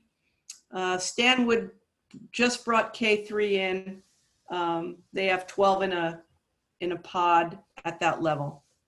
So, you know, we have K in and we have special ed in. So we're aligned. It's just a matter of, do we go to our next level? That's where we're at right now. Based on our metric, the answer would be wait. I don't know how the board feels about that. Well, Joe, I also think, you know, one of the things that's unique about South Whidbey is that we border some of the largest Snohomish County districts. And Snohomish County has been advised by Snohomish County Health to halt any increases in bringing student learning, in-person learning in. So That's Snohomish correct. County is having to halt now and hold off on their plans. And we border that, and we have a lot of family, you know, people in our community who work across the water. And so I think that there's also consideration of, yes, we have to look at Island County, but I think if our number one goal is to keep students and families safe, we also have to look at Snohomish County in our decision making.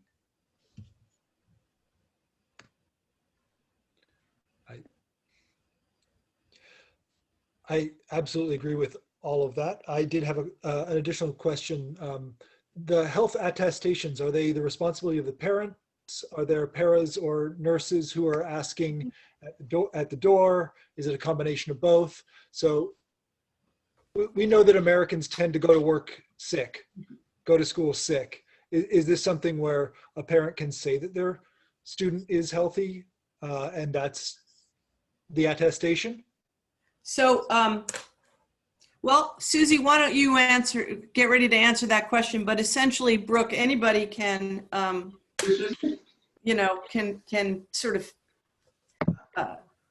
compromise. But if a student is feverish, we're going to know by visual inspection and taking their temperature. But Susie, how's it been going with attestations for students, and what are the logistics around that? Great. Yeah, we have a process set up with our kindergarten and special ed students who are coming in at this time.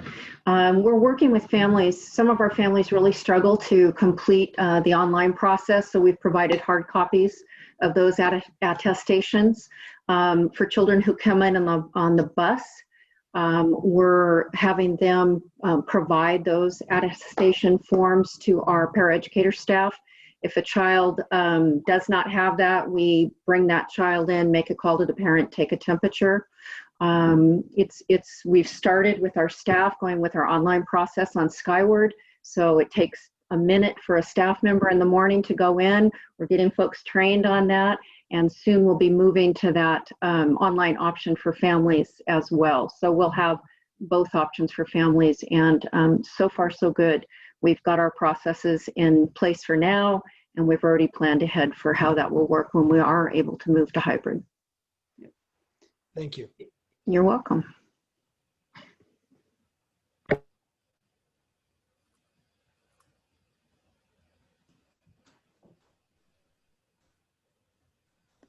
Other board questions or anything you'd like to know about the current process? Yeah, so Joe, any thought, you know, in moving to this hybrid model, you know, and being equitable? I know we're allowing a certain subset of students back, but any thought from that K to 4 of allowing any student or, you know, parents, if they want their students to come back, allowing that to bring everyone in as a whole instead of just a certain subset? Certainly can talk about that, Charlie. We've talked about doing it more gradually than that. That is, you know, only because of wanting to make sure that we've got teachers and small pods of kids and that we're ready to go. We can handle the logistics. That's not what I mean. We have the need to do it in incremental ways. That's not the plan we had. It doesn't mean it can't be the plan we have. I'm wanting to sort of go back with the board a little bit. When we put our plan together, we talked about kindergarten and our most vulnerable populations being the first ones back in. And that's where we started. And to me, that first bullet is continuing that to get our most vulnerable populations in. I understand folks want their kids back in school. We all want everyone back in school. But that's kind of the order of operations that we had come to with the board. And we also came to the metrics that were recommended. So again, I'm coming to you saying, I think the plan was a good plan. Maybe you want to modify it.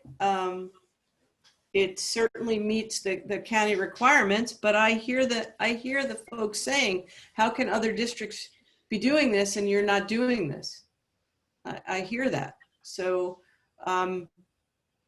you know, we talked as an admin team about this order of operations and moving forward slowly and incrementally. We also have agreements with our unions. So we talked with our teachers union yesterday.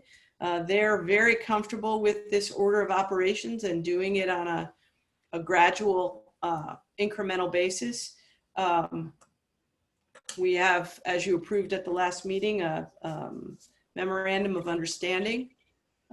So we're in that memorandum of understanding, it would be that we work with those teachers to do this in a careful and collaborative way. So we've been working to do that.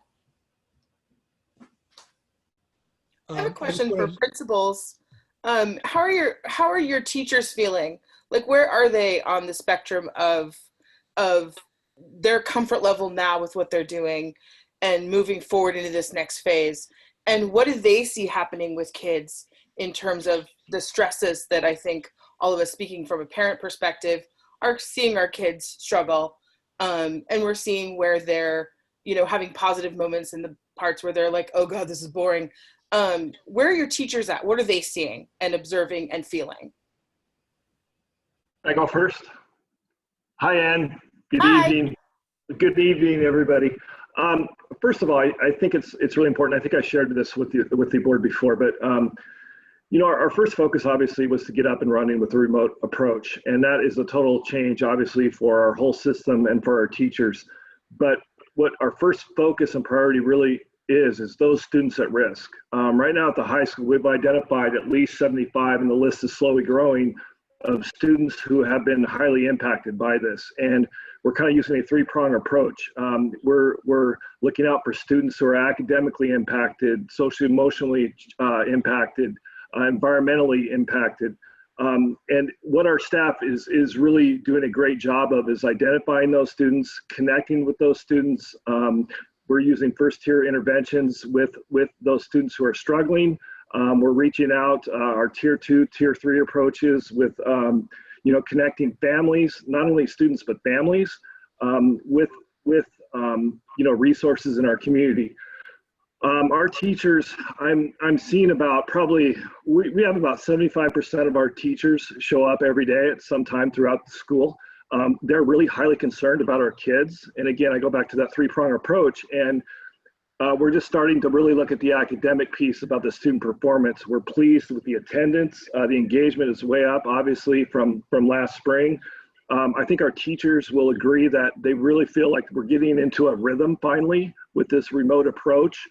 But again, every one of our staff members want to see our kids. We all want to be fully live. We don't want restrictions, but we understand that we need to be safe, and that's the priority.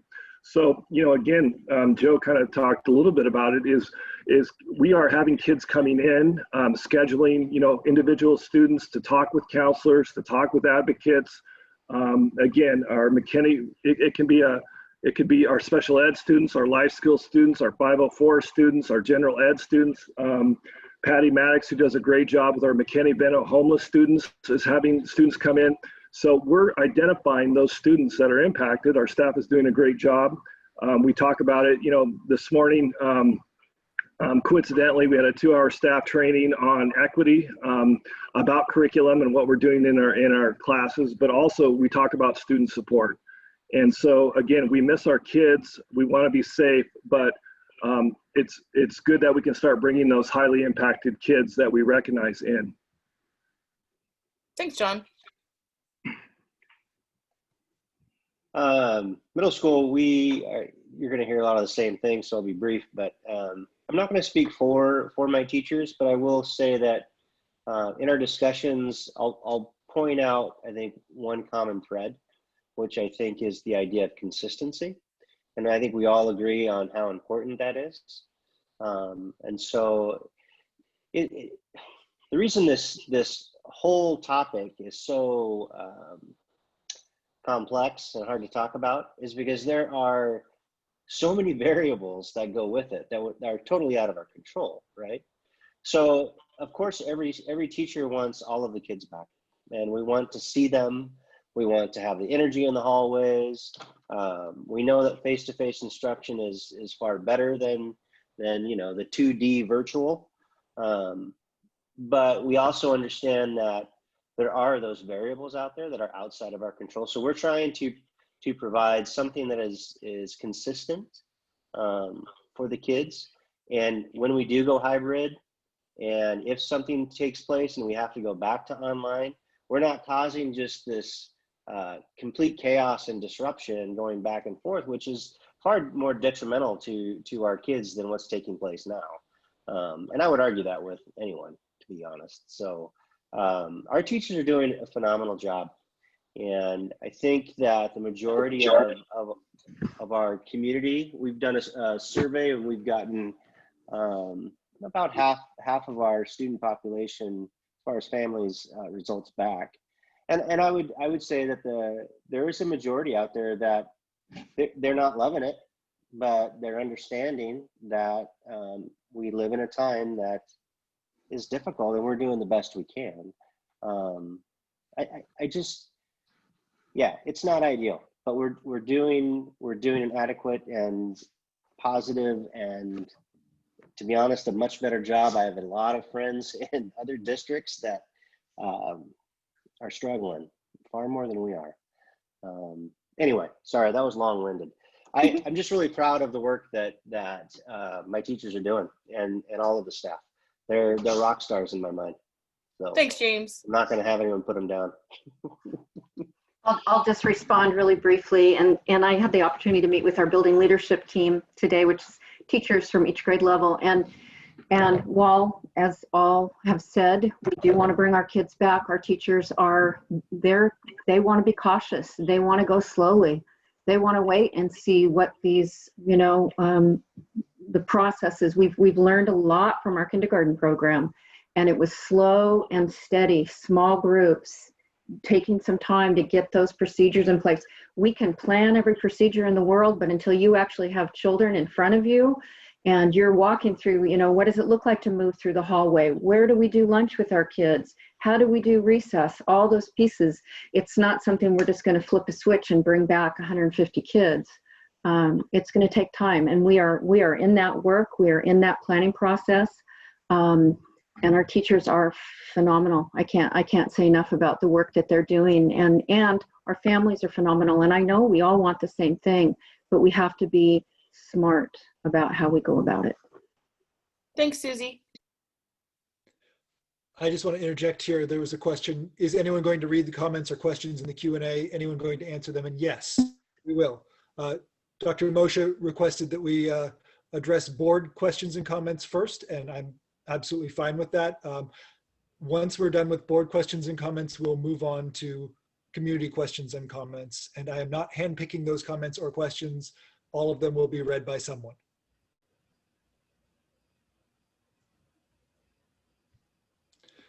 Are there any other board comments or questions at this point?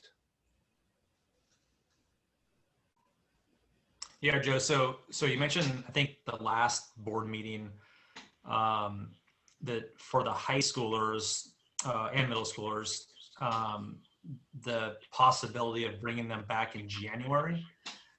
Any idea to bring them back sooner to get an idea of what good looks like in terms of what works well and what doesn't in that small subset of time between November and December?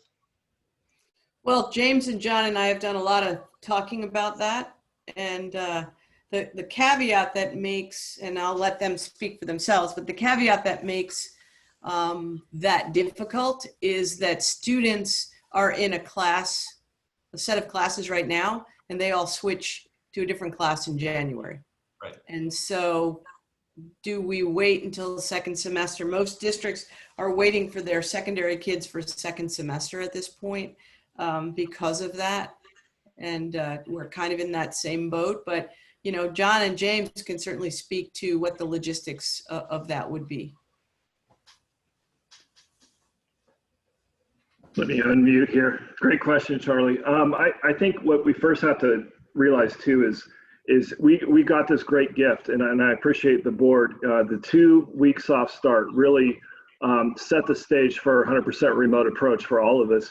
And I think what we need to realize is transitioning into any kind of change or hybrid is also going to take some time. And we're probably not going to have that luxury of the 2 weeks. And what I don't want to do is right now we've kind of found the sweet spot at the high school as far as rigor, quantity of work, and some things like that. And what I'm really concerned about is if we don't want to experiment. We want to make sure that we're logistic, we're intentional, and we have a really good plan. And you know, we've talked about it before, and you've heard it before. And I'm not speaking for James, but he has a similar take on it. Is, you know, once we get back into that hybrid, it's really going to look like the half the student body is going to be there 2 days, and another half is going to be there 2 days. So it'd be a Monday, Tuesday, and a Thursday, or Thursday, Friday. But also we need to capture those students who opt out not to go, that want to remain 100% remote. And we want to make sure that that burden is not double the work for our staff too. So really there needs to be a lot of intentional planning and making sure that our teachers are being able to deliver in one modality, but being able to encompass all of the students, whether they're remote or they're live in front of them. So, you know, again, we've been working on plans, and I think we're almost there. And I think, you know, again, we still have some work to do. It's still a rough draft, but I'm pretty confident about it. Thanks, John. Yep. I think the other thing that keeps coming to mind as we're having this conversation is going back to what Dr. Haddon said last spring when we had to shift on a dime to this. And, you know, what she said was, if we get this right, it will look completely like we overreacted. But if we get it wrong, it will be bad. And I know that we have a plan that we adopted in August. We initially talked about a 4-week timeline. We as a board determined it would be appropriate to push that to 6 weeks for 2 reasons. The first one being we wanted to be cautious, and the second one being that we wanted it to align with the quarter by the time we had logistics in place, so it would be less disruptive for students and families. And yes, we have been serving kids in person successfully for a month now, and that's wonderful and fantastic. And that means that we're getting it right. And I think that that also then brings an illusion that we are overreacting and we are being too cautious. And I just want to give voice to the families who are scared, whose kids are, who are worried about their own health. If we think about our families with single parents, where they're like, if they get sick, who is going to take care of their children? That's who we have to plan this around. And I understand it is a burden. Many of us board members are parents ourselves. We have kids that we are navigating this with. We've had to make adjustments in our own families of how we work. But I just keep coming back to what Dr. Haddon said last spring, And I think that's really critical. And Andrea, if I can kind of piggyback that too, is I think it's, I'm not speaking for all principals, but you know, colleagues across the state, and I've seen it in other districts, is it can be really harmful if you go into a hybrid or you have a change in your approach and it doesn't work and you have to pull back. So say we go into a hybrid, full hybrid, and we have to pull back into a remote, that's going to harm students. So we need to be, again, real intentional and real sure and confident that the plan, the metrics from the health department, that we're all ready to go. And some of, you know, people ask some questions, not on our questions, but just in general, they've asked me things like, why kindergarten and not the high school, or why the elementary and not the secondary? Well, developmentally, our youngest kids are going to struggle the most with this learning modality. Our secondary kids, it's not ideal, but they're much better able to deal with it. They have much more of an attention span. You know, it's hard to be on a Zoom this long, but we can do it. The older we get, the better we get at it. So that's a piece of it. The other question that I've been asked is how can you allow sports to happen and yet you won't have kids in school, or they can't come in for a biology lab? Well, first and foremost, sports are done outside for the most part. And when they're inside, kids are spread out in a gym. There's a lot of space, a lot of air movement. In a classroom, there's much less of that, even though we've redone our HVAC system, even though there will be airflow. So that's a piece of it. We do understand the social emotional piece, which is why we're talking about, okay, let's try and get some clubs going. You know, people have said in their emails to me, it's, you know, it's more than just academics. It's about their social emotional connection. Right. That's why we're going to, you know, at least do clubs and extracurriculars at the high school and try and create those opportunities for kids to see one another. So we are aware of these things and do want to move forward. It's a question of when and at what intensity. You know, do we, in my head, I'm wanting to get the next 150 students who are most vulnerable back to school. You know, can we get them back in the next few weeks? Can we work toward that and then go to the next level? You know, again, our metrics are such that it says we're in this moderate risk, and on our plan originally it was that we wouldn't be, but you know, we've seen other schools in session, so I feel like we can take baby steps slowly. John, I heard you mention while you were chatting about, you know, where teachers are, that there are definite ways that kids can connect on an individual level. And I'm sure that's happening at all the schools. What are some of those ways, and how can we make sure parents and kids know that those resources are available? How to tap into their teacher outside of class, or how to connect with other students outside of class to get questions answered. What clubs and activities are existing right now where kids can get involved, so that social emotional piece really does stay intact and kids feel connected. And thank you for that question. That's perfect. Thank you. I think first is, you know, if you're worried about your son or daughter, email me, email staff members. But again, I really think that our teachers can see it, can feel it when kids aren't connecting, when they're not engaged, when they're struggling.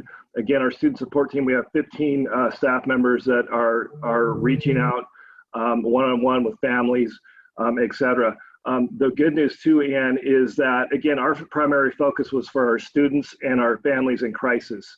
And I think we've done a great job of identifying them. I think the next is really that student connection piece for our general population of students. And, you know, being delayed in our activities process, basically, we didn't have our class officer elections last spring. So we just recently completed, Kayla Phillips, our awesome activities director. We now have all of our class officers in place. They're already planning. They're talking about some spirit weeks and some things like that before winter break.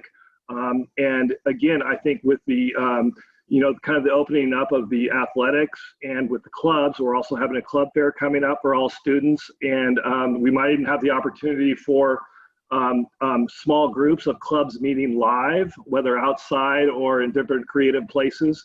So that's starting to open up too. And again, it's kind of the next phase, the next step of what we're doing as a staff for those student connections for all students, not just those that are impacted right now. And we still want to have homecoming. I'll just throw this out there too, is our football season kind of oddly is going to be in late February. So we're hoping, and we're still optimistic that we are going to have a football season, and we'd like that homecoming to be kind of however that's going to look within the hybrid approach, et cetera, that we still can have that homecoming feel and tradition, because we think some normalcies and things like that are still really important. But that doesn't preclude us not from having activities and spirit weeks and things like that before winter break. Thank you so much.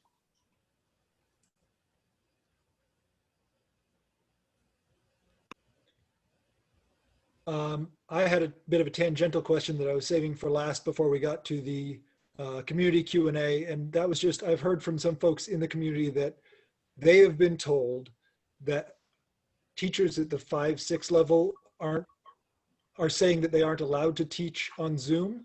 And I just wanted to come straight to the source to get some clarity on that and what's happening there. And yeah. On the 5-6 or the 7-8? What I heard was the 5-6 level. Yeah, so all of our teachers and principals are doing the same thing. Zoom is, they teach abbreviated time period. They also, and again, I'm gonna turn to my principals, maybe Susie can help me out with this one, but the idea of really doing asynchronous video and sort of flipping the classroom so that students are watching and then they use Zoom for the discussion. So it's not that they cannot teach, it's that they're using it differently. Does that make sense? Am I getting, principals, please jump in. I don't want to speak for you. I'm sorry if I'm talking too much.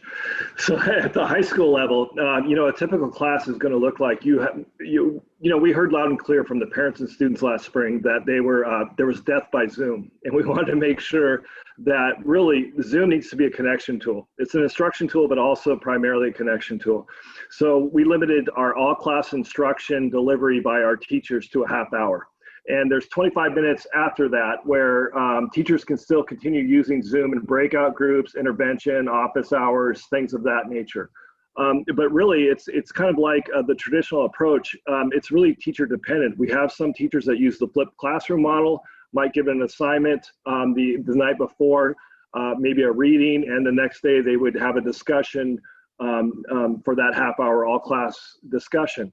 Math, a lot of the classes are, you know, using that half hour to, you know, really dive into some problems and standards and kind of a traditional approach. So it really is subject and teacher dependent. I'm just going to echo that. You know, our schedule is built to try and meet the needs and the concerns that, you know, the community gave us in the spring. And so if you look at just real briefly, our classes are sandwiched in between basically two times that are built for that extra connection for intervention. Any student can connect with the teacher. Teacher has time to reach out to kids. So, and kids have absolute time to work on independent study during that time as well. And then from 9 to 1:50, those are our classes, so to speak, and we're following a similar model. We have half an hour limit as far as Zoom goes, and that's we incorporate the flipped classroom, but the teachers are in charge of their practice in their classroom, and I trust what they're doing. So depending on what the discipline is and what lesson is taking place, they're going to modify and adjust to meet the best need for the student, and I trust them in that. Then after that half an hour, we have the next 30 minutes is geared towards small group and intervention time for kids in that class. And we're trying to map it out where, you know, a kid isn't stuck in hour-long Zooms 4 times in a day. So, you know, we've listened to parents and community, and we're doing, in my opinion, something that mirrors what was needed in the spring. That makes sense.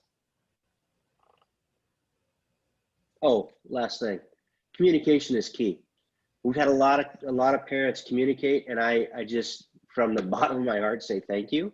Like reaching out and just asking questions or stating, hey, you know what, we've got kind of some stuff going on right now, and we really could use some help. And the teachers are very willing to work with families and kids, and everyone understands this is a difficult time. So we are going to do our very best to accommodate, modify, and do what's right.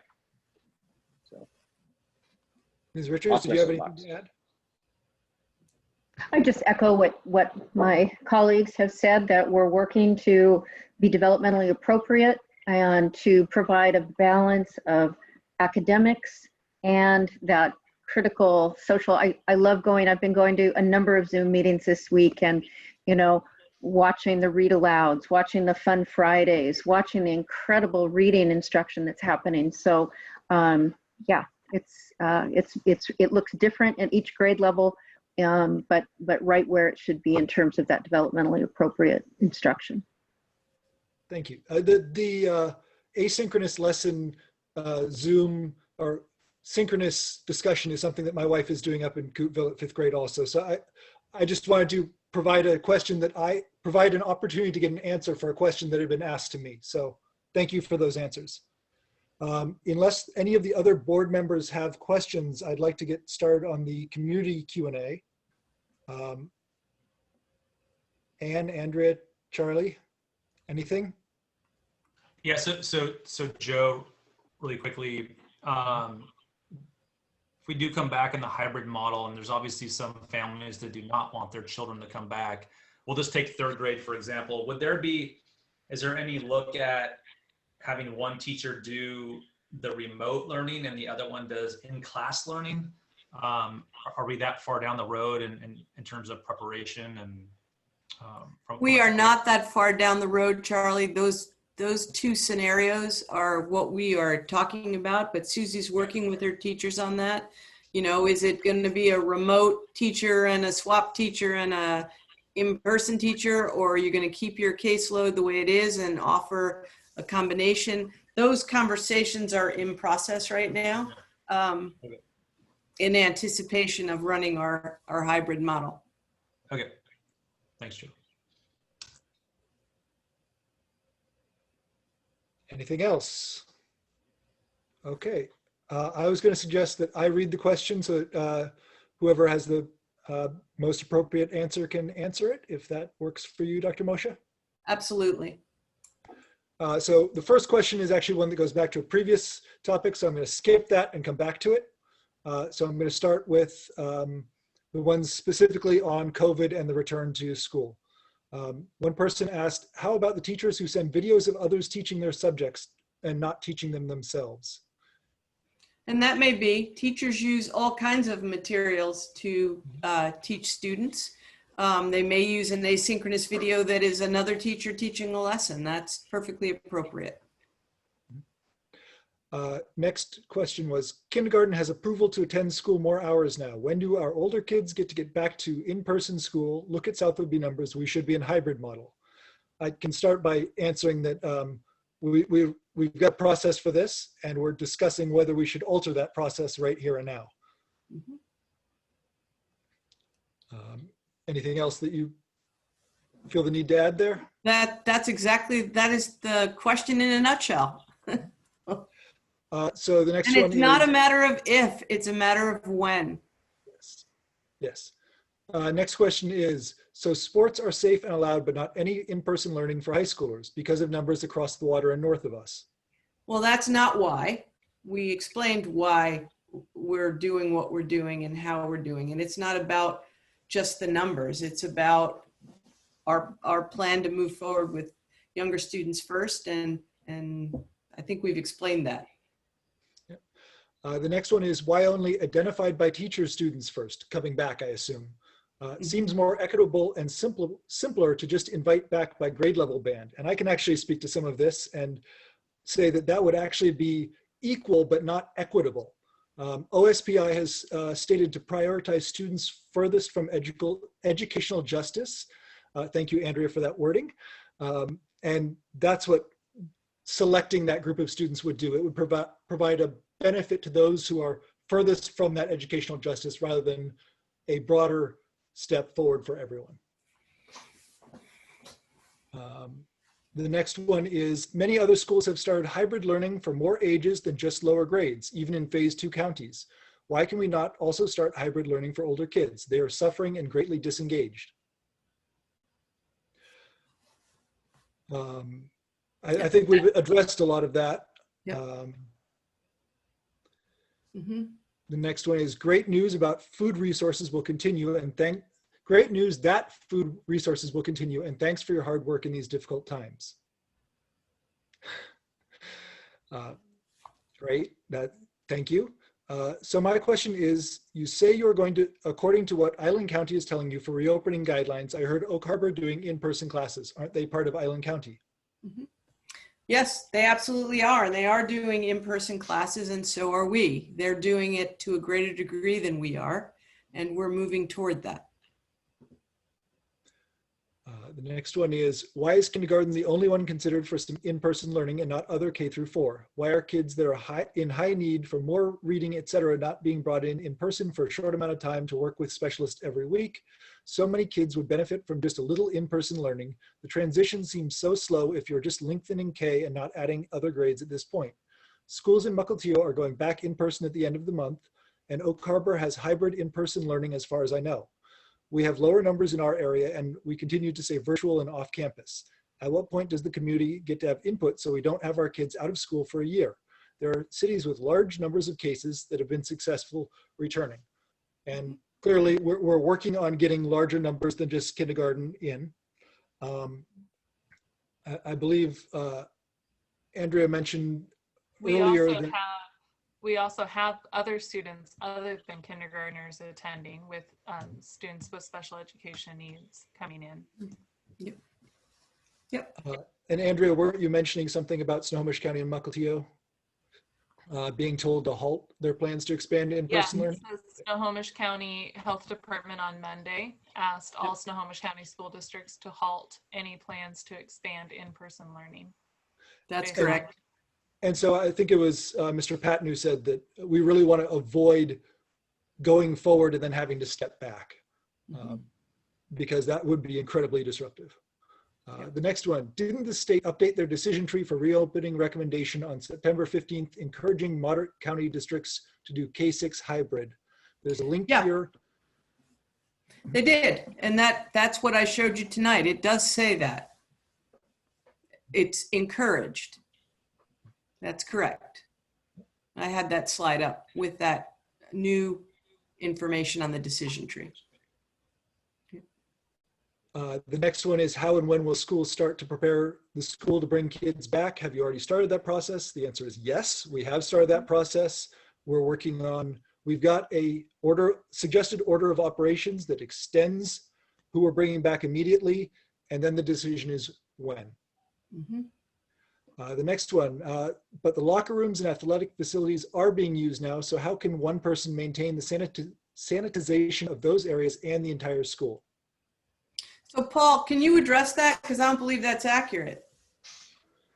No, as of now, the locker rooms are not being accessed. We have one boys and one girls bathroom accessible in the athletic hallway that are being used.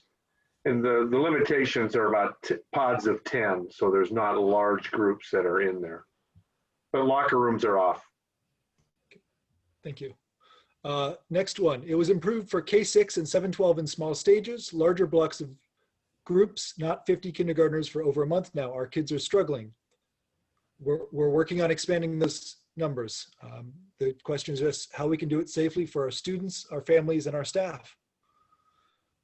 The next one, the students that are at most risk were supposed to already be attending, I thought. The next stage was supposed to be K4 now. And yes, the students who are at most risk are currently attending. We're expanding that definition. We're looking to expand that definition to bring some more students in. The next one is, in the order of operations, how long between starting K4 hybrid until we go to 5-6 hybrid and so forth? And that's what this discussion is about, figuring out the when between each of those steps, and whether that when should be based on a date or based on metrics as it currently is. Correct? Yes. Yep. Next one, many middle school and high school students are struggling immensely with this type of program. Even students that normally do well in a traditional setting are struggling now. When do they get to be considered? And the answer is hopefully next. I'm assuming that those would be the students that we would be reaching out to, that the teachers have identified in classes to bring in with the next group. Yep. The next one, Oak Harbor is going to school full days twice a week for K4, and they are being successful. Our children need to return to school. You are doing such a disservice to our community. I am so disappointed. It is unfair to compare our numbers to the north end of the island and Snohomish. I am so angry. My children want to be at school. Mm-hmm. I understand frustration. I have a 4-year-old at home, and when she's currently at daycare right on a limited basis now, and when she wasn't, I completely understand the frustration. To the more direct points of that, we're working on it. Anyone else want to add anything on that one? I think our whole conversation tonight is all about that very issue. One of the things I heard a while back was, you know, there's that phrase, it's not a sprint, it's a marathon. Mm-hmm. The next phase of that is what I heard was, it's not even a marathon, it's a long walk.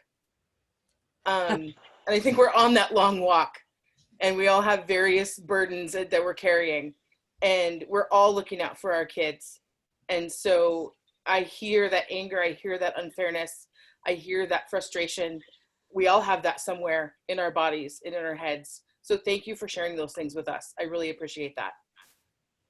Mm-hmm. Yes. Wonderfully stated. Thank you, Anne. Next comment. I'm curious about how scheduling will work for full-time online students when hybrid opens up. Will teachers have to balance and manage both? I imagine that students are in mixed classes as of right now. That goes to Charlie's question that Dr. Moshe answered earlier, is we're working on exactly how that's going to work. Yeah, it's a big lift. It's part of the reason why school days will be 4 hours long and not 6.5. It's part of the reason why Wednesdays don't have students, because it's a heavy lift to try and manage 2 or 3 different modalities. Absolutely. Next one is, Oak Harbor is testing staff and students regularly. Will we do that? We know that you can have it with no symptoms. So that's not exactly accurate. Oak Harbor tested all of their staff prior to starting. They're not testing them regularly, and they did not test any students. And I asked that very question today when we were on our health department call, and Lance clarified that no, in fact, they did group testing. It's called, I'm using the wrong word, batch testing, so that they contracted with a lab that people were tested in batches of 10. If the entire batch was negative, then everybody's negative. If it came back with positive, then everybody was tested individually. They got no positives. But again, it's a moment in time, right? We know that. We test everybody today, they go to work tomorrow, they get exposed the next day. So yes, they did do that, but they are not testing them regularly. They did the next group that's starting with kids this week, and they, again, have not tested any students. Thank you. The next comment, we have always bordered Snohomish County and we have been fine for 8 months. We need to be realistic. I would say that we are being realistic for the numbers in Island County. We have to take into account the surrounding counties as well, as Andrea brought up earlier. Yeah, I hear the frustration. I really do. And I understand it. We all want kids back safely, but the safely is the previous direction from the school board, and the direction thus far from the school board has been to prioritize the safely. And unless we decide to change that, I think that Dr. Moshe has been doing a good job prioritizing the safety. The next comment, we let people come and go from all areas and counties all summer as a tourist location. We can't hold all these kids back from school because of counties across the water. We're not holding them back for any other reason other than what our county's doing. Yeah. I would also note that some of our spikes in Island County have been at similar times to tourist season. So it's shown some, I can't say causation because I'm not an epidemiologist, but certainly some correlation. So again, health department said today that the rise in cases is because people have traveled to other places and assumed that the family they were visiting weren't infected when in fact they were, that people are entertaining larger groups than they had been entertaining, and that they're going into situations, and they know this because of the anecdotal evidence, right? They're going into situations without a proper distance. So we know why it's happening. And we've got that information directly from Island County. But it's true, our numbers on this end, south of Coopville, they are the lowest of the county. And we like to keep it that way. Yeah. We'd like to do our part in keeping it that way. Next comment, why is 512 the last to go back to hybrid? And that was addressed earlier. I think it was Mr. Swanson, but I'm not certain. Well, it's developmentally appropriate. We need to get our youngest kids back first, and our older kids can be successful online for a longer period of time. That's why we start with the youngers and move our way up.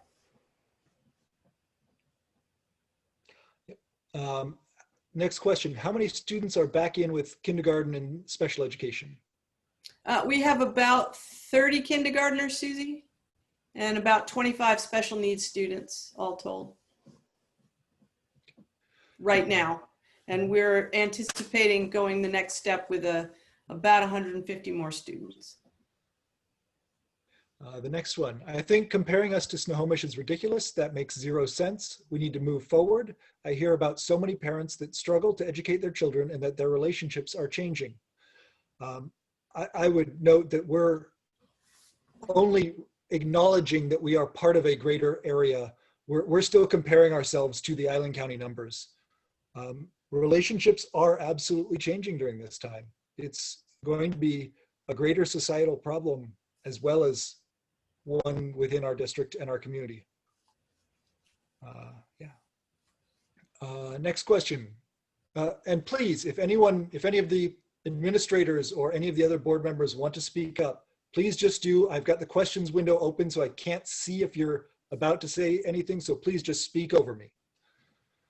Next question, is Oak Harbor going by a different metric? Is their number per 100,000 more than 25? It is. They're at the same metric. Yep. But again, it doesn't say we have to go back. I mean, the metric's up. We're not stopping our kindergarten and special needs students. We're looking to move forward. Oak Harbor is in the same place. So is Coopville. Yeah, Oak Harbor started a step further along the track than we did, but they opened with still, pre-K to 4. Yeah. We opened with kindergarten and special needs. Mm-hmm. Next comment, this order of operations was from previous science. New science is showing it can happen. And that leads to the question, that feeds into the question of, should we stick with the plan as previously developed? Should we add these 150 new students in person as soon as possible? How should we do that? What order? And I think that those are discussions we're clearly having right now. Next comment. The high school teachers are doing an amazing job for my kids. They have been innovative in their approach to reaching kids. I think instruction quality would be diminished if teachers are having to do both remote and in-person instruction. Thanks. Thank you for the comment. Next one. This is a community that believes in the pandemic and the dangers of it. We have also backed the decision to move into going into in-person school slowly.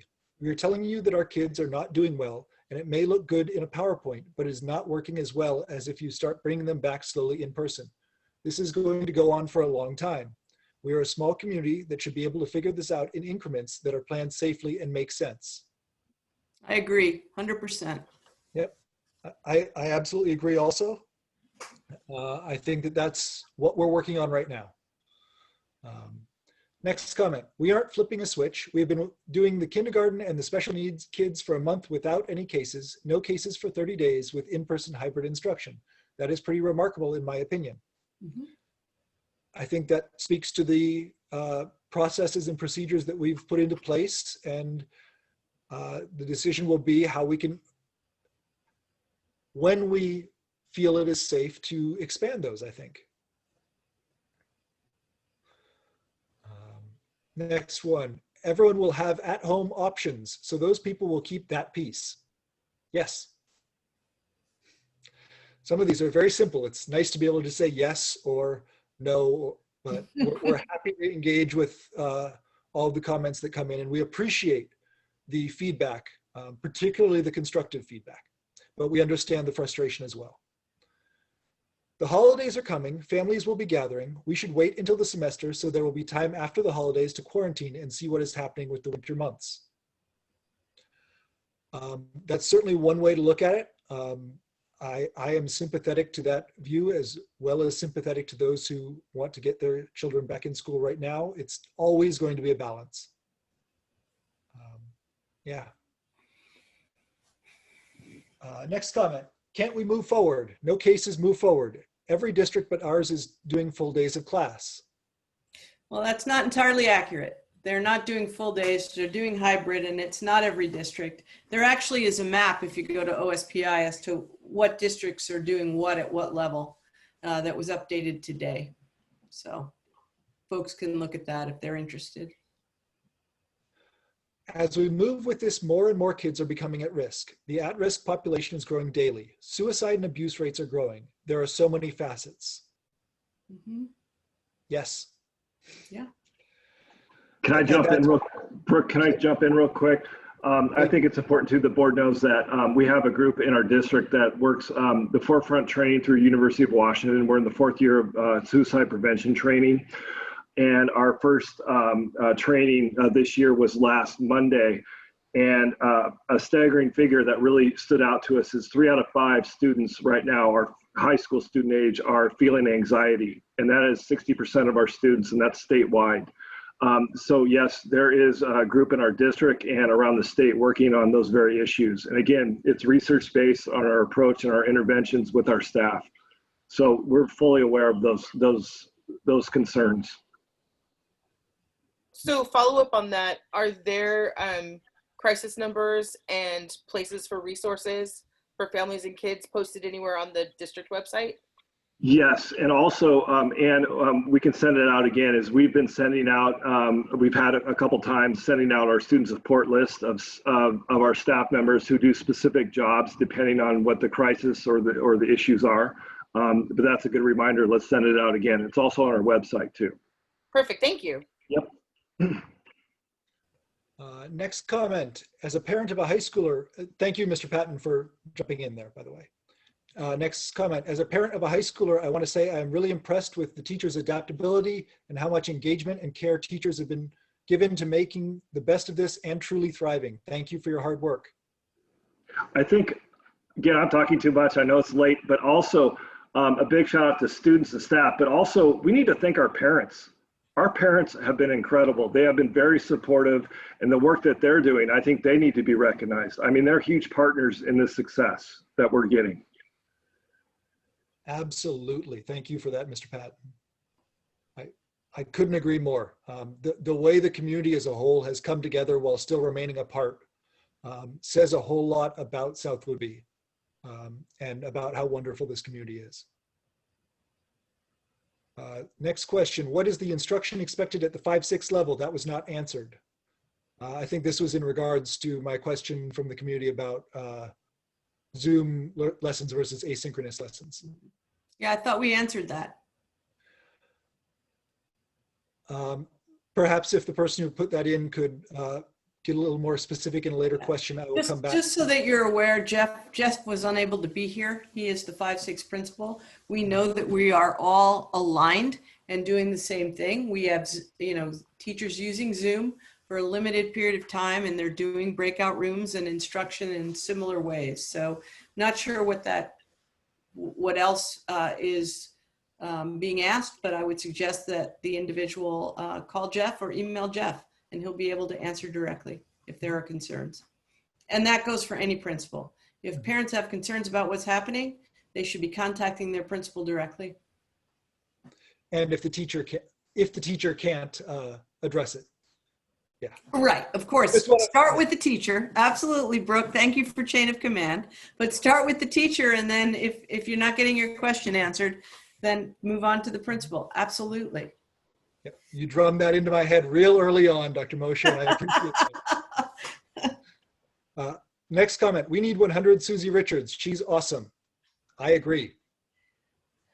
Do you know where we can find them? We have them. We're all doing an outstanding bit of work.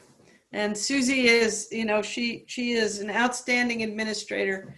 But we've got good people across the district. She knows who they are too. Next question. Did I hear there's a limit to 25 minutes for Zoom? Some days my son has 2 30-minute Zoom and he has work he does after that. That is 20 minutes of iReady Math and iReady Reading. He also has journals and projects that he works on daily. How is there a limit to 25 minutes? It's not a limit to 25 minutes of Zoom. It's a limit to 25 minutes of direct instruction. It could be a breakout room. It could be student talk. It could be a variety of things. But we're trying to limit teachers to direct instruction to 25 minutes. I mean, it may be that the Zoom goes longer. And that's for each subject, correct? Or is that? Yes. Yeah. Well, again, it's different for different students, right? If a student has special needs, it may be different. If a student is in a high school, it may be different. If they're a kindergartner or first grader, it just depends on their level and what's happening. It's developmentally appropriate. Well, and in my experience, that really mirrors the classroom experience where there's a certain amount of direct instruction. And, most people have about a 20-minute attention span to be listening and focused. And then you move on to, activities that you do with your body and other parts of your brain. And so that sounds like a good balance has been established. Mm-hmm. And hi, Ann, this is Paul. And that is exactly how some of the teachers structure their class. They have, the Zoom instruction, then the expectation is that the students will follow up doing the work that they've just introduced, and the teacher is available. So there is not Zoom instruction going on. There's just classroom assigned. The expectation is that the student would be doing it at that time. Thanks, Paul. This is a comment from a student that says, "Thank you for keeping us safe. We are grateful." That's the reason we're here, to keep you safe and educate you. Thank you for the thanks. We're doing what we can. The next one, it sounds like we are not starting back to school because you are not prepared. Would you have been prepared if it was decided tonight to return to hybrid as planned? All I hear is excuses. I would like to note that in the plan, tonight was the decision point. It was not the back to hybrid point. It was always planned that this is when the decision would be made, and then it would be rolled out after tomorrow. Do you want to add anything to that, Dr. Moshe, or anyone else? That's exactly right. We've talked about October 15th being a decision-making point. To answer the question, we know how to bring students back in a hybrid. But are we prepared? Absolutely. But is there preparation that would still have to be done?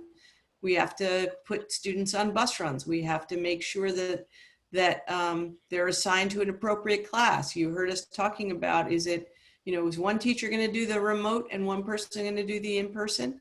We have to make that decision. If we had to make it tonight, we would make it tonight and we would start tomorrow. But we would prefer to go by the plan we had, which was tonight's a decision-making point with implementation to follow. I think I would also add, Joe, that when we make those decisions, we have to also give parents time to adjust and communicate what they're going to move with that. So for example, if we are saying we want to move forward with those 150 at-risk students who are not engaging, we need to give the parents time to determine whether or not they intend to send their child. And those numbers inform our staffing. So you can't know how many online teachers you need until you know how many kids are staying remote. And that's why we planned this date for decision making and then allowed time for the rollout. Thank you. Absolutely. Can I make a quick comment? I just wanted to say that while we don't have dates associated with these steps, I know every one of us, and especially K4, since we're kind of first up, we have a really, we have a solid plan we're developing. We are looking at every one of these steps. So when folks are saying that we don't really, we're not moving forward, we don't have a plan, we most definitely are. It's just a matter of waiting for those dates to be associated. So I just wanted to say that we're in it. We're making the plan. The next comment. Please don't act defensive and dismissive when answering parents' questions and concerns. It's really not only condescending, but rather rude, and you're skipping questions. I would note, I apologize if I'm coming off as condescending or dismissive. I really don't want to dismiss any of these concerns. I do want to move past some of the questions that have already been answered just by referring to them briefly to the previous answers, because it is 9:30 at night and I want to respect everyone's sleep and schedules. But I sincerely apologize for coming off as, for making someone else feel defensive. I don't want to do that. And I really, honestly, we do want your input. And we want to answer your questions. And on a side note, I have skipped exactly one question and I'm holding it for afterwards because it is not related to the reopening. Everything else I've responded to or read. So I can understand how that might feel defensive. I really do not want that to come across that way.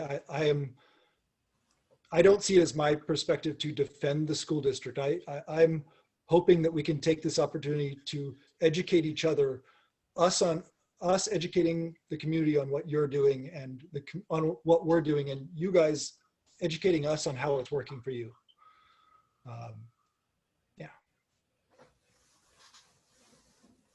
Next comment. Hi, I think you are all doing a great job given all the constraints. The new system works so much better. I sometimes see a huge frustration with tech problems with some of the processes, and I am not sure where to send my general ed 9th grader to get help beyond what we can do, especially when the teacher doesn't respond quickly. I say this not to get teachers a ding, but because many of them are getting over 100 emails a day. Is there a phone or email for tech help, like websites or links used? That's a really good question. That's a great question. Yeah, I got an answer. Okay, go John, go. Well, for specific tech questions for students and parents, Sue Ann Brewer, our tech TOSA, has been fielding questions, and she will help in any way. She's helped a lot of teachers and students, and even had teachers and students come in and troubleshoot. So if there's tech issues, Sue Ann Brewer at South Woodview High School, our tech TOSA. We also talked today about a staff talking about maybe a tutorial for our parents for Skyward, especially with our freshman parents, and also Google Classroom and some other things. So that's also in process. But again, Sue Ann Brewer at the high school is a great point person. And you can email me too. Again, if there's tech issues, email me and I can forward it to the right people to get that fixed. Yeah, and actually our tech team has help on the website. It's under technology, and there is a direct phone number for tech help for families. And we have been, as a district, talking about doing parent support, student support for tech issues that arise. So if you're not getting answers, same thing. You can email me, email any one of the principals if for some reason you're not getting an answer, and we'll get your question in the queue immediately. Okay, we were down to 20 questions at one point. We're back up to 23. At our highest, we were at 32. So I think we're making progress, hopefully. Next one. I don't think we should be rushing the hybrid for all students. There is very, very much new information coming out. The worst would be to MOC. I'm not entirely sure what that means, but don't know. Thank you for the input. I agree that there's new information coming out all the time, and that we don't want to rush. Well, there's the rest of it, Brooke. It's up there. Yeah. Moving forward to hybrid too quickly and returning to full online would be more disruptive. There's the rest of it. And that goes to Mr. Patton's point earlier on as well. Yes. Next comment, but we aren't in Snohomish County. I agree. We aren't. And to not be dismissive about that, but to call back to an earlier comment, I think that the important point is just recognizing what's around us and where many of our community members are working, not to try to compare ourselves directly to them, but we're keeping our metrics and comparisons directly within Island County. Next comment, why are specialists not able to meet in person now when special ed students are meeting in person with other special ed students are in the same room? One-to-one with specialists isn't allowed, but small classrooms of 5-ish are allowed. That sounds backwards. I'm not clear on that, and I would suggest going directly to Jeff. I'm not sure, Jeff Fankhauser, and contacting him directly. I'm not sure what that's referring to.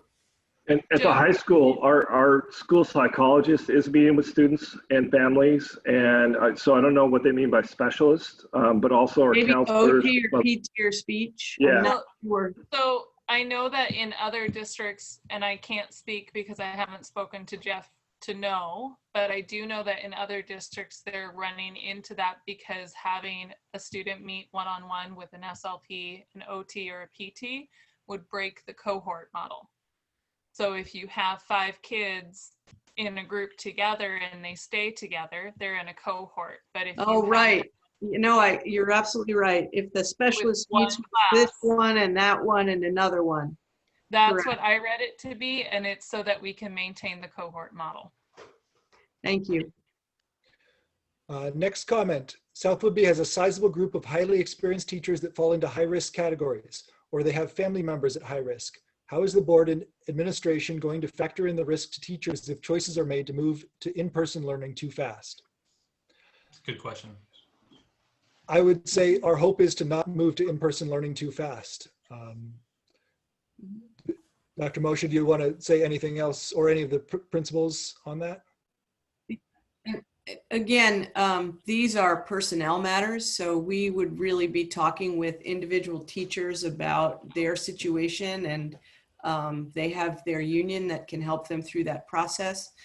We are, as a district, trying to move carefully and as quickly as we can, even though it feels like we're moving really slowly to some folks. So, but all of those issues that folks bring up are issues that we have to carefully consider. So that is a factor. Okay, next question or comment. Thank you, Joe, board, and admin for creating such a well thought out plan, implementing it, and explaining it so well and several times. We appreciate you all. Thank you.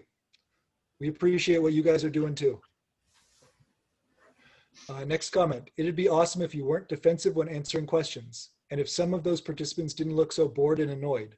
I know this is a lot, and I'm sure you hear it a lot, but parents want to be heard. And we absolutely want to hear from you. That's not just something I say. That's part of what the board has stated, that they want that to be a priority. Well, and I think also, you know, Brooke, to kind of call out what we've been doing, it's 9:35 at night. We've been meeting for 3 hours at this point. You at this point have answered 83 questions, and we have 19 left to go. So I do feel like we are listening to the community. I feel like we are taking the time to hear. And I, along with you, apologize if that comes across as defensive, but we are also navigating, competing in with the expectation that we answer the questions. And sometimes that means we are more directive and we are more direct in those answers. Also note that what you're seeing from us is actually kind of representative of what I saw in this contemporary world problems class when I was speaking with them. Some people sitting back, some people leaning forward, some people talking a lot like myself and Dr. Moshe and Mr. Patton, some people waiting until the appropriate time like the other board members and the other administrators. So yes, body language is hard to control over 3.5 hours. Absolutely. This is something that is important to all of us. And I really hope that we can make that clear. Next comment. I would like to thank the district and the board for following the guidelines to get our kids back to school safely. For those where it's just complimentary and doesn't have a question, I'm going to move on to the next one quickly because it is getting very, very late. Next one. I'm proud of everything that this board has said tonight to bring empathy, intelligent decision-making, and reassuring families that they are not being forgotten. But this takes small steps, and if South Whitby does this right, then we will have the greater student outcomes in the end. I hear the frustration. I hear the worries from parents and families in this meeting. Take heart that what I hear is a group of individuals who are striving to make the right call in difficult times. Next question. How will SAT or state tests work with an online format? Real quick, Brooke, we have SATs are actually set and scheduled. We're going to have them in our gym for our seniors only. We have about 45 to 50 students. They'll be socially distanced. We have that set up. And the state is still talking about possibly having the SBAC, the state tests. But I think it's still, and Andrea, you might be able to help out with this too, but I still think that's a 50-50 proposition if we do have state tests this year. So it's still, the state is still talking about it. They would like to have our state tests, but again, those aren't until spring generally. And so we have some time. I haven't heard anything at a regional level about state testing. And I think sometimes it gets a little confusing about why I know some of these things. For the audience members, what I do outside of the school board is I work for the ESD, which supports the region in that South Whitby is a part of. So that's why I sometimes have a larger perspective. But I have not heard any conversation about state testing at this point. Yeah, we keep getting told that it is happening. But again, the caveat is if the administration changes at the federal level, that may change. So it's yet to be determined. Okay. Next question. You keep saying you're working on it and not really answering anything. When do you answer if they go back, and when? We've been on this long walk for way too long and we're asking you for help. What is the next group of kids to go back in a hybrid model? Then how many kids for how long before the next group? Then how many kids in that group? I would say that we've noted the steps, which group comes first and which group comes next. As currently planned, the when is determined by metrics from Island County Health, or Island County Department of Health, and will be based on some gap period of, Dr. Moshe, what's the time period between the checks? Is it 2 weeks? Is it 4 weeks? Yeah, the next one is supposed to be November 15th.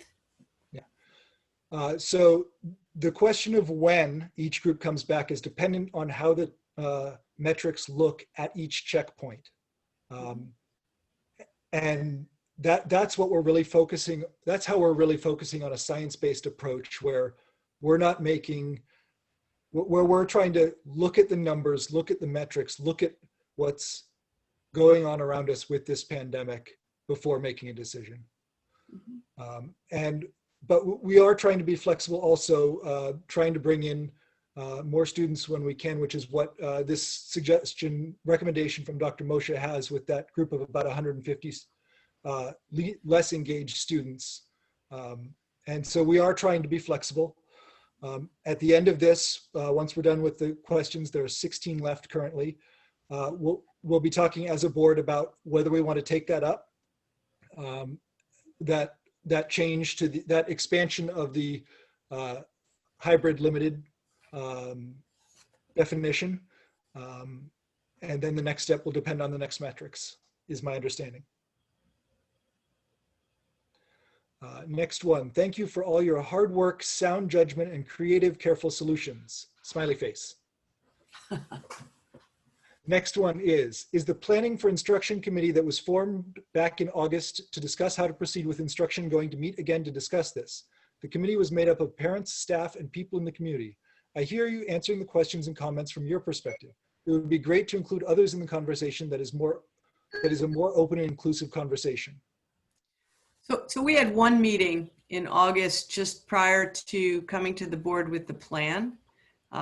It wasn't scheduled as an ongoing committee, so we didn't do that. I mean, I'm looking at these comments tonight and the input as certainly we're getting community input, and you're discussing it. So I don't know if it would be helpful to have a committee. I think my reading on this is that people are anxious to get back to school, and there's a group of people that feel very strongly about that, and there's a group of people who want us to tread cautiously, and we are treading cautiously, and we have a plan in place, and it's a matter of when. So that's really the decision-making point we're at.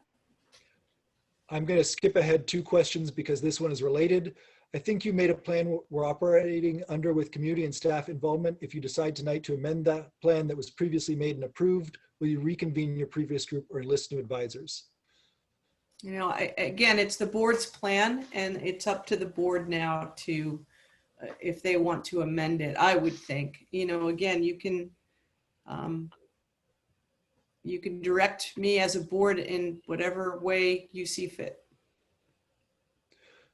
Next question. Is there anything that we can say to you tonight to change your decision? It is my understanding that the decision we are looking at currently is whether to expand the hybrid limited model with 150-ish additional students. And that's the only decision we're looking at here tonight. Yeah, I mean, again, if the board wants to give me direction on the K4 piece, you certainly can, or it could be that we're going by our metrics and we're waiting for November 15th to look at the next population, which is certainly reasonable. It's October 15th. By the time we get this next group in, it'll be closer to November 1st. And then we'll be looking at November 15th and we can make our next decision. So just as a note on how we're going to do this is after we've answered these questions, we'll discuss it among the board here and decide what recommendations we want to make. This will not be voting on a motion.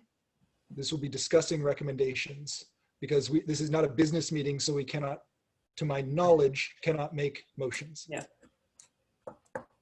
Okay. Next one, thank you for caring about everyone's safety and taking COVID seriously. Next one, so maybe high school are actually more vulnerable than the youngers. They are socio-emotionally. And that's developmental too. Yeah, there's a variety of vulnerabilities. To Mr. Patton's point, there's social emotional vulnerability, there's vulnerability to the disease, and all of this, and I apologize for coming back to this, all of this is trying to balance that. Well, part of our goal set is always going to be equity. And Yes. so I think that that's part of the position we're all taking, is to look at each piece of the puzzle, but also look at it from that bird's eye view and really see where our vulnerable populations are. And I think it's also important that we look at it outside of just grade level, but we have to consider students with insecure housing. We have to consider students where their primary language is not English, where there are other facets that create a situation that makes this harder, because it's all hard. It's hard for everyone. But some people have a larger amount of that hard that they're trying to shoulder. And we have to look at it across all of those pieces. And it doesn't mean that a high schooler who, you know, has a situation with secure housing and, you know, parents who are able to navigate the school system easily is less vulnerable or more vulnerable than a student with insecure housing. But these are all of those different facets that we have to look at when we look at the district holistically. Mm-hmm. And so just again, for hopefully some reassurance, the staff in each building has been looking at these vulnerable students and know who they are and are advocating that we move to this next step. So that's a piece of this, right? We know that we need to move to this next step for those students. Next comment, 10-finger woo for Anne. Next comment, can parents email principals directly to have their kids be considered to be included in the 150 at-risk students coming back early to in-person instruction if the parent feels that their student is struggling mental health-wise? Absolutely. Principals welcome that kind of contact. Okay. Next comment, again, wasn't the next step going K4? Are you changing it to at-risk students instead? The next step is K4. We're discussing adding an additional step in between. The next step is looking at, on October 15th, so in a couple of hours, tomorrow, looking at the metrics to decide if we can bring K4 back. The current metrics, as discussed earlier, as decided on and approved earlier in August, say that we should not bring back K4 at this point. We will discuss tonight whether we want to change that and whether we want to add a mini step in between those steps ahead of the normal schedule to bring back those 150 additional. And Brooke, I would just add that the vulnerable population is where we started.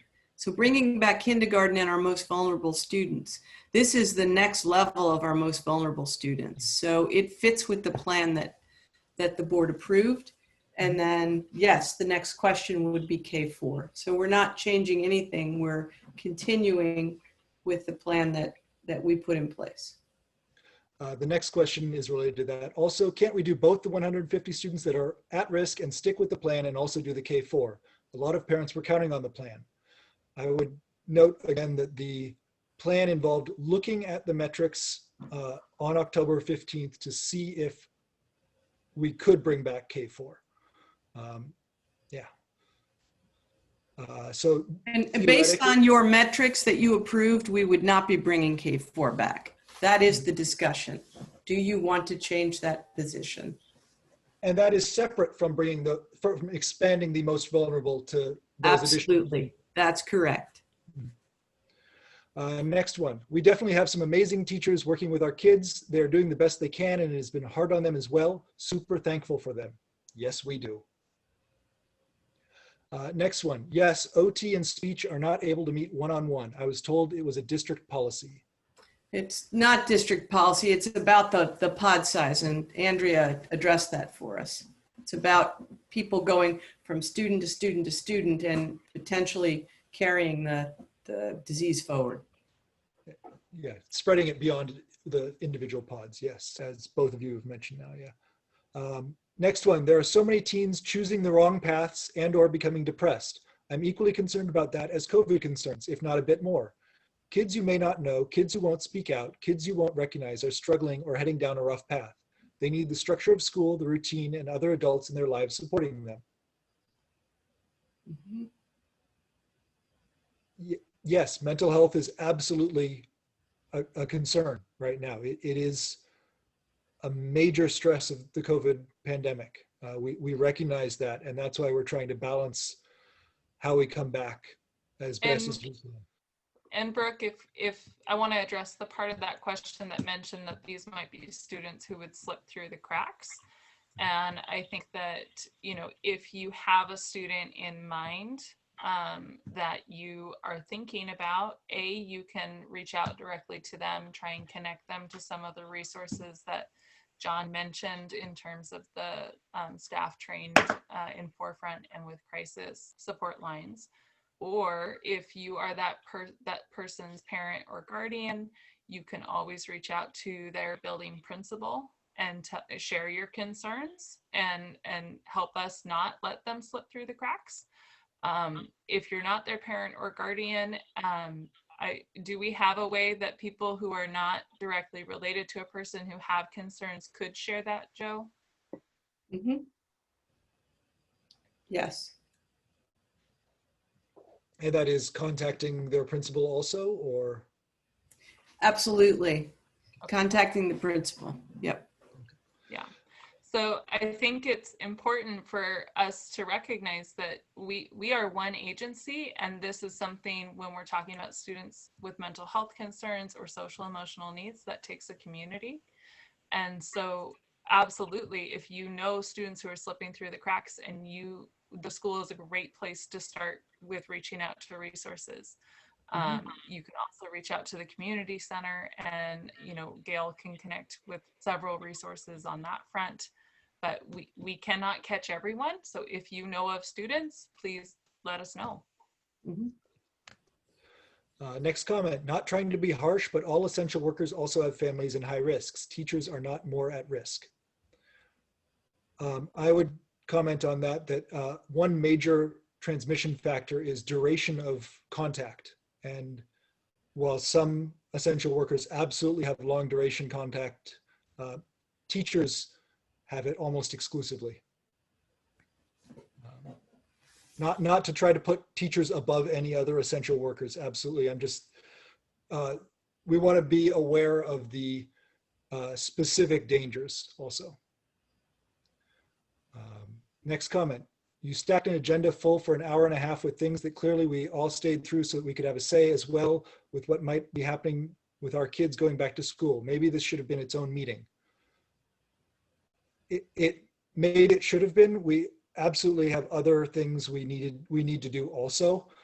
Meeting only twice a month can make for some long meetings. This one has been exceptionally long.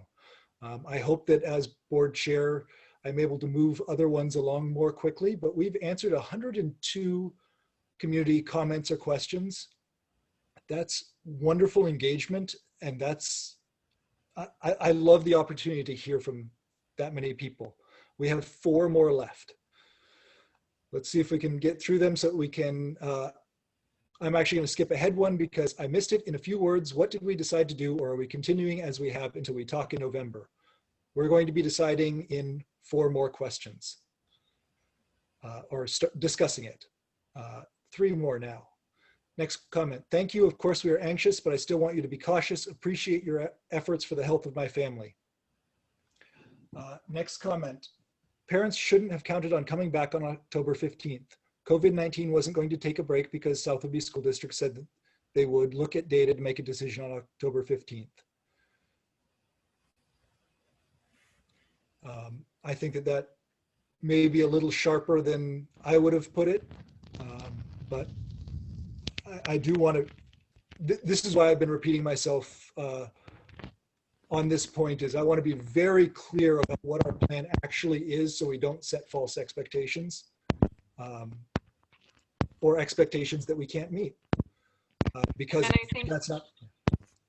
I think we also have to just acknowledge that we cannot control what the community rates are. We can control the school district and how we respond to the numbers in our community. Absolutely. But we don't get to control those numbers. We have one more question that is not on a COVID issue. I'm going to get that answered real quick, and then we'll get to board discussion and providing guidance to the superintendent, if that's good with everyone else. So that question is, I guess what I'm asking, is there an inherent bias in the process? And this is going back to student board rep. If you know someone who would be good at this, implies access and privilege. The application process implies speaking English or the ability to read at a certain level. If you want well-rounded understanding of the student body, it might mean recruiting those voices who may not have access. Something to think about. Thanks. I absolutely agree. Absolutely 100% agree. Andrea has a specific insight on this, and I'd like to flip the rest of the question to her if that's good with you, Andrea. Yeah, so I have to preface this with we have to be mindful of sharing student information, so we can't disclose particular needs of the student and different facets that they bring to the table. But I will say that the board representatives that I have worked with have come from a variety of different backgrounds. We have had students who struggle in our school system and academics are harder for them. We have had students who have come from different circumstances where they would not necessarily be residing with their biological parents. We have had situations where students come with a huge amount of perspective. We seek that out, we welcome it, we think it is important. And yes, it's the same as with highly capable testing. Anytime that you are asking somebody to put their foot in the door, there is levels of privilege that we have not found ways to work around. It's the same with elected positions like this. There's a level of privilege that people have to have in order to volunteer to run for office and dedicate time that other people don't always have the ability to do. When we say that we want to know, like to reach out to people, we're hoping that if they don't speak, if English is not their primary language, or if they are not a family or a student who would connect in with websites or with their advisory committees on Zoom, that we're hoping that with the huge amount of turnout that we had, that you might reach out to them and you might encourage them to bring their voice to the table. And so when Brooke is asking the community to think about like who would be a good voice to have, that is our direct intention of overcoming some of that bias.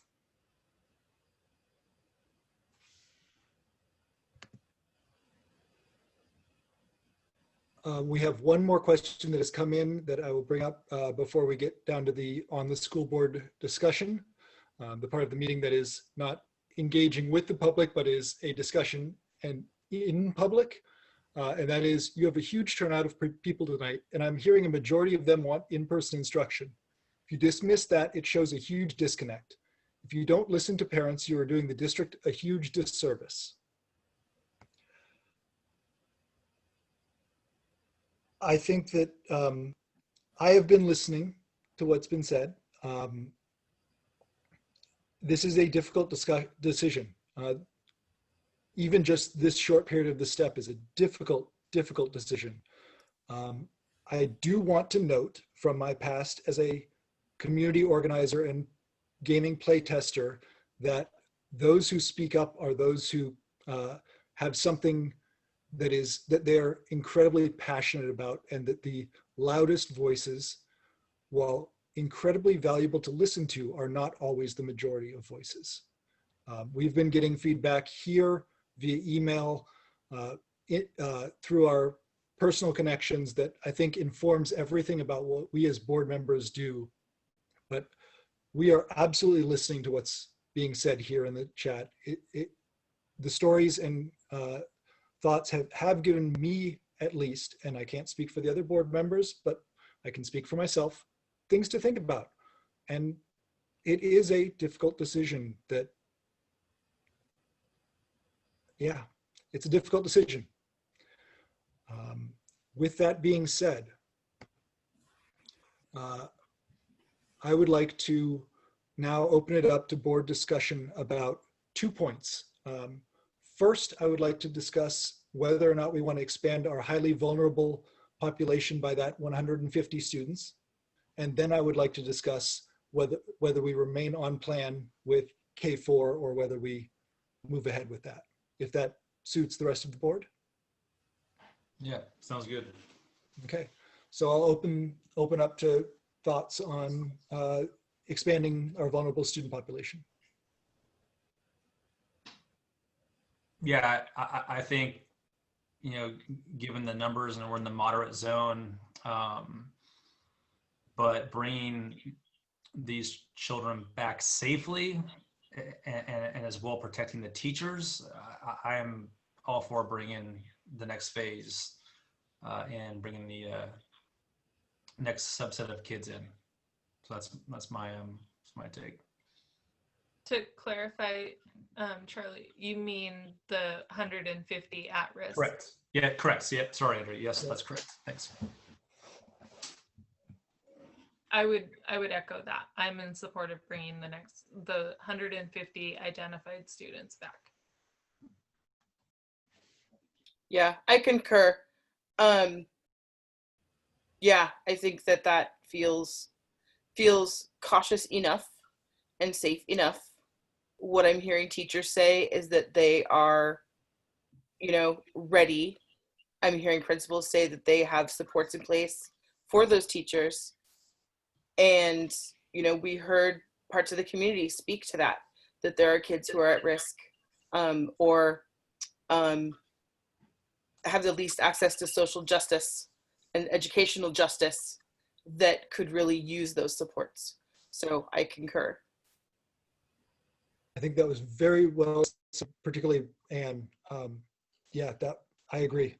So I think that Dr. Moshe, you have your direction from the board that we should go forward with moving that, bringing that additional 150 vulnerable students, expanding our hybrid limited model to those 150 students, 150-ish.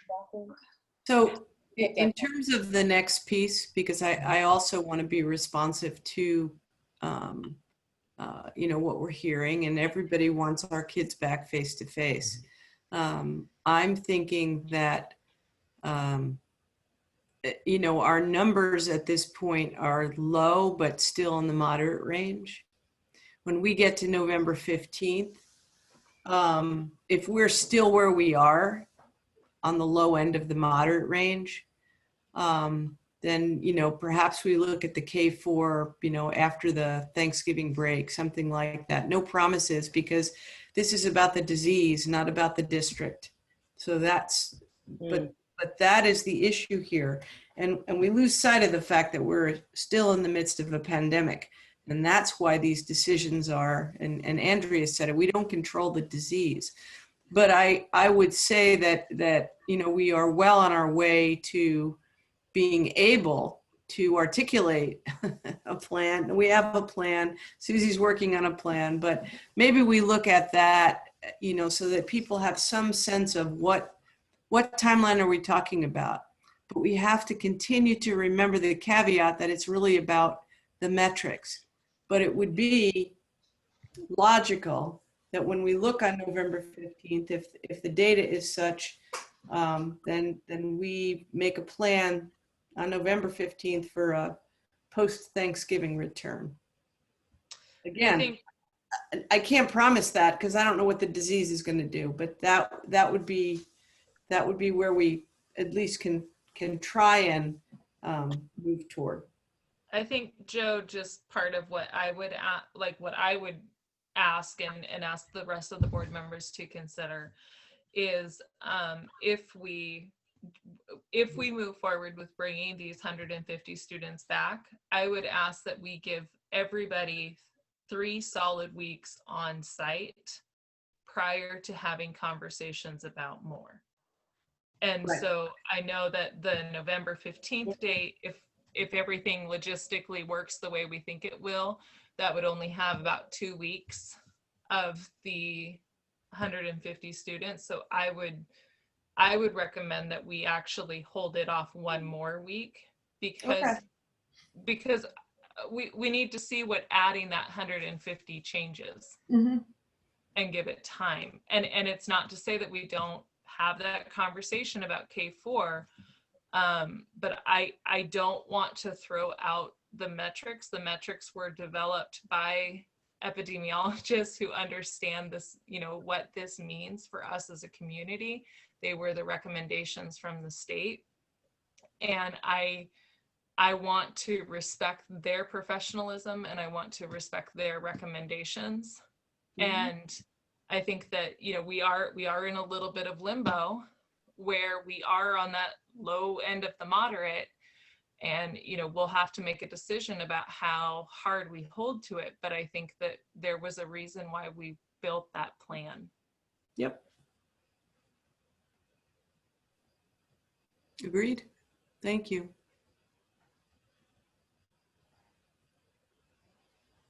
You're muted, Brooke. Thank you. Yeah, I think that there are very good reasons to hold off on that, Andrea. As we bring back those 150 students, I do think that we need to have some room to see how that affects the district. I do, however, want to be cognizant of the community feedback we have heard tonight. And I would like to suggest that we allow ourselves a little wiggle room as defined by the board on the metrics when we look. That would be November 22nd-ish. Yep. I would be comfortable doing that if we are able to get a pulse on the community. And I think, not to add one more thing to your plate, Joe, or any of your team's plate, because I know that they are very, very full. But if it is possible to survey the families of the K-4, see how they feel. That's all part of the planning. There's going to be a survey. People may have, maybe they want hybrid now, maybe they don't. Maybe they want to stay remote. Maybe there are all kinds of options. We're surveying, we have a plan to survey families K-4, and we also need to be working with teachers and figuring out that piece. So again, there are a variety of factors. It's all in consideration at this time. So, but I appreciate the thought that we need more solid time. And Brooke, there's a question in there, what if it's more than 150? It could be more, it could be less. It's an approximate number of students who we believe are most at risk.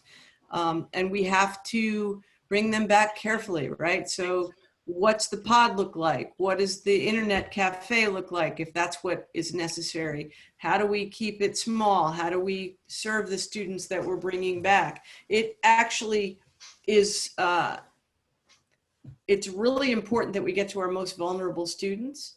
It's logistically easier if you said, bring back first grade, right? And we can figure that out. But when you have a variety of students across the entire K-12 spectrum, it takes a lot of effort for us to bring those vulnerable students back. And we want to do that first. They're really struggling. So, and did you have a viewpoint on this besides what's already been discussed? No, it feels really good what we're talking about and where we are. So if I can sum up, we're looking at bringing back 150-ish students soon. Dr. Moshe, you were saying around November 1st, but you want to set up surveys and talk to teachers and all of that first. The vulnerable population, we're targeting that date. We're working toward that date. November 2nd, it actually is a Monday. 2nd, yeah. And then 3 weeks after that, we would actually check the metrics and allow ourselves, if there have been no cases in the population that's on campus, allow ourselves a little wiggle room in the metrics we laid down for deciding whether or not to bring back K4 shortly thereafter. Yeah, that meeting is November 18th. That's why you're saying 3 weeks? Yes, at the board meeting, correct? That would be a little under 3 weeks, but I do think it's good to have it at a board meeting. Yes. Andrea, does that suit? Just trying to confirm that that's the date. Right Yeah. now you have a date. Is it the 18th? Chris? Let me check. I thought it We was might the be at- Yes. 7th, but I could be Joe, wrong. are we at Waza? Nope, that's the other meeting that month. November 18th is our board meeting for November. Okay. So I think that that's a very good point, that that's when we should make that determination, even if it's a little before the 3 weeks are up. Yeah. Yeah. Okay, does that seem like everyone's in agreement with that plan? Yeah, I think that's doable from our perspective. Thank you. Wonderful. Okay, so we have provided direction now. We've answered the Q&A. I'd like to turn the floor over to Charlie at this point. Yes, so Joe, a couple things. First, I've talked to a couple of people regarding pay for coaches. Given the fact that they are essentially volunteering their time right now for a lot of these sports. What is the next step in getting these coaches paid, or what is the policy around that at this point? So the policy around it is we pay coaches for coaching in the season. And we hired coaches letting them know that there may not be a season, and they know that. This particular time, and Paul can jump in here if needed, but this particular season right now that we're in is a non-season. It's like they were volunteering to coach in the summer that they typically would do. So we don't typically pay coaches for that work. We pay them during their season. So that's how we've always done it, right, Paul? Right, and the WA has specifically labeled this coaching time during the summer. Normally, summer is a non-paid. It's strictly volunteering. There's no expectations. There's no direction by me as far as requirements that they coach or oversight as far as the time that they put in.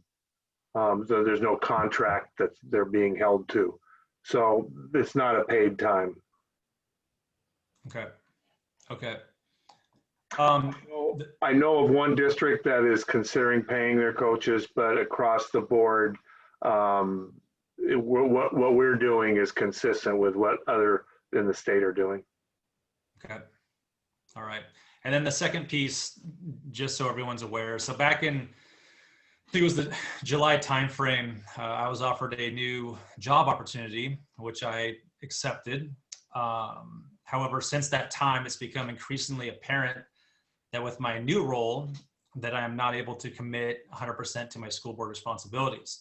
So it's funny, when we interviewed for Dr. Haddon's position, one of the questions that was thrown out there was around time management and time allocation for this role. And since those questions were asked, I've done some self-reflection on my time management, right? And with this new role, and what does good look like in terms of time management? How do I get to good? So unfortunately, with the answer to that, it's with deep regret that tonight is my final board meeting, and I am stepping down as the board member for South Beach School District. So look, I wish the district nothing but the best as you move forward.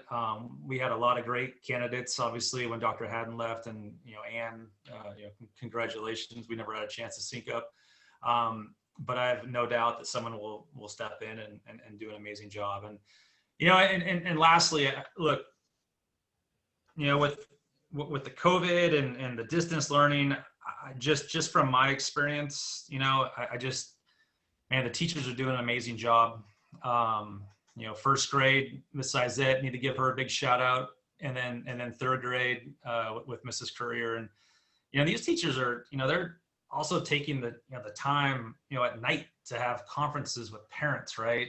And not only at night, but in the daytime, right? So I just think that, they are doing an amazing job, and we need to recognize that. So Look, it's been a wild year to be on the board, but I do appreciate everyone's support. And again, I wish the district nothing but the best. So appreciate you guys. Love the district, and good luck. On both a board and personal level, I'm sorry to see this decision. I think that you've provided valuable insight and a great angle on this, as well as passion and a clear love for the students and the district. It was dynamite campaigning with you and getting to know you over since last summer. I hope that you will keep providing your input to the board. We talked about that previously when you mentioned this to me. And I think that your input is so valuable that it would be a shame if we lost that. Yeah, I would have to agree, Charlie, and I appreciate the heads up earlier today. And I told you then, and I'll say it now, your voice is an important voice. And I really appreciate all the work that you've done and the perspective that you bring. So we are going to miss your voice and your presence and your work. No, I'll miss the district. I'll miss these meetings. I'm excited about my new role within with this opportunity. So with my new job, so it's been very challenging, a lot of hard work, but it'll be all good.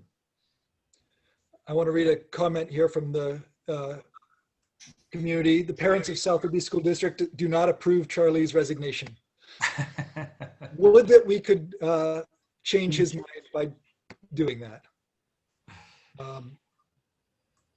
No, look, hey, I mean, on that note, look, and tonight was a good example, right? We had a lot of community involvement. We read 102 questions, I think it was, and this is a great opportunity, to apply it to be on the board, right? And so with that view set, so I just encourage, and it's great that everyone has that passion, right? And no matter what side you're on, right? These are your kids, and you should be, you should, have an opinion and have a strong opinion. I mean, these are our children. So look, this is a great opportunity to apply to get on the board, and it's for 3 more years for the at-large. So I would definitely encourage everyone to definitely look at that. So,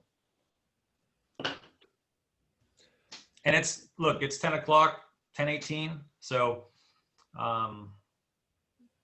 with that, we probably should log off. It's getting late. I've got one last thing in regards to this. We've all become familiar with school board policies 1114, 11115, 1115B now, how to replace a resigning school board member, since we just did it. I wish we didn't have to go through the process again too soon, but we do. Dang you, Charlie. Charlie's leaving some big shoes to fill when it comes to keeping students, staff, and families first in all decisions. But considering the exceptional applicants we received for the last position and the passion that Charlie called out that we've seen here tonight, I have every belief that we will find someone worthy of those shoes. We have 90 days to fill the position, so we don't need to rush things. I'd like to suggest that we advertise the position through November and interview candidates and make our choice at the December business meeting on the 16th, at the same time that at the same meeting where we're interviewing student board members. Thoughts?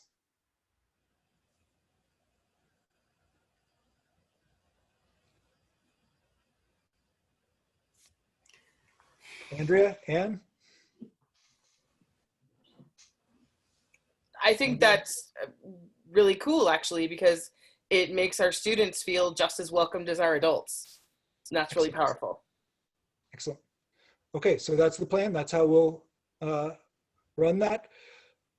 I'm sad to see you go, Charlie, but now it's time for everyone to go. I declare this meeting adjourned. Thank you. That's it.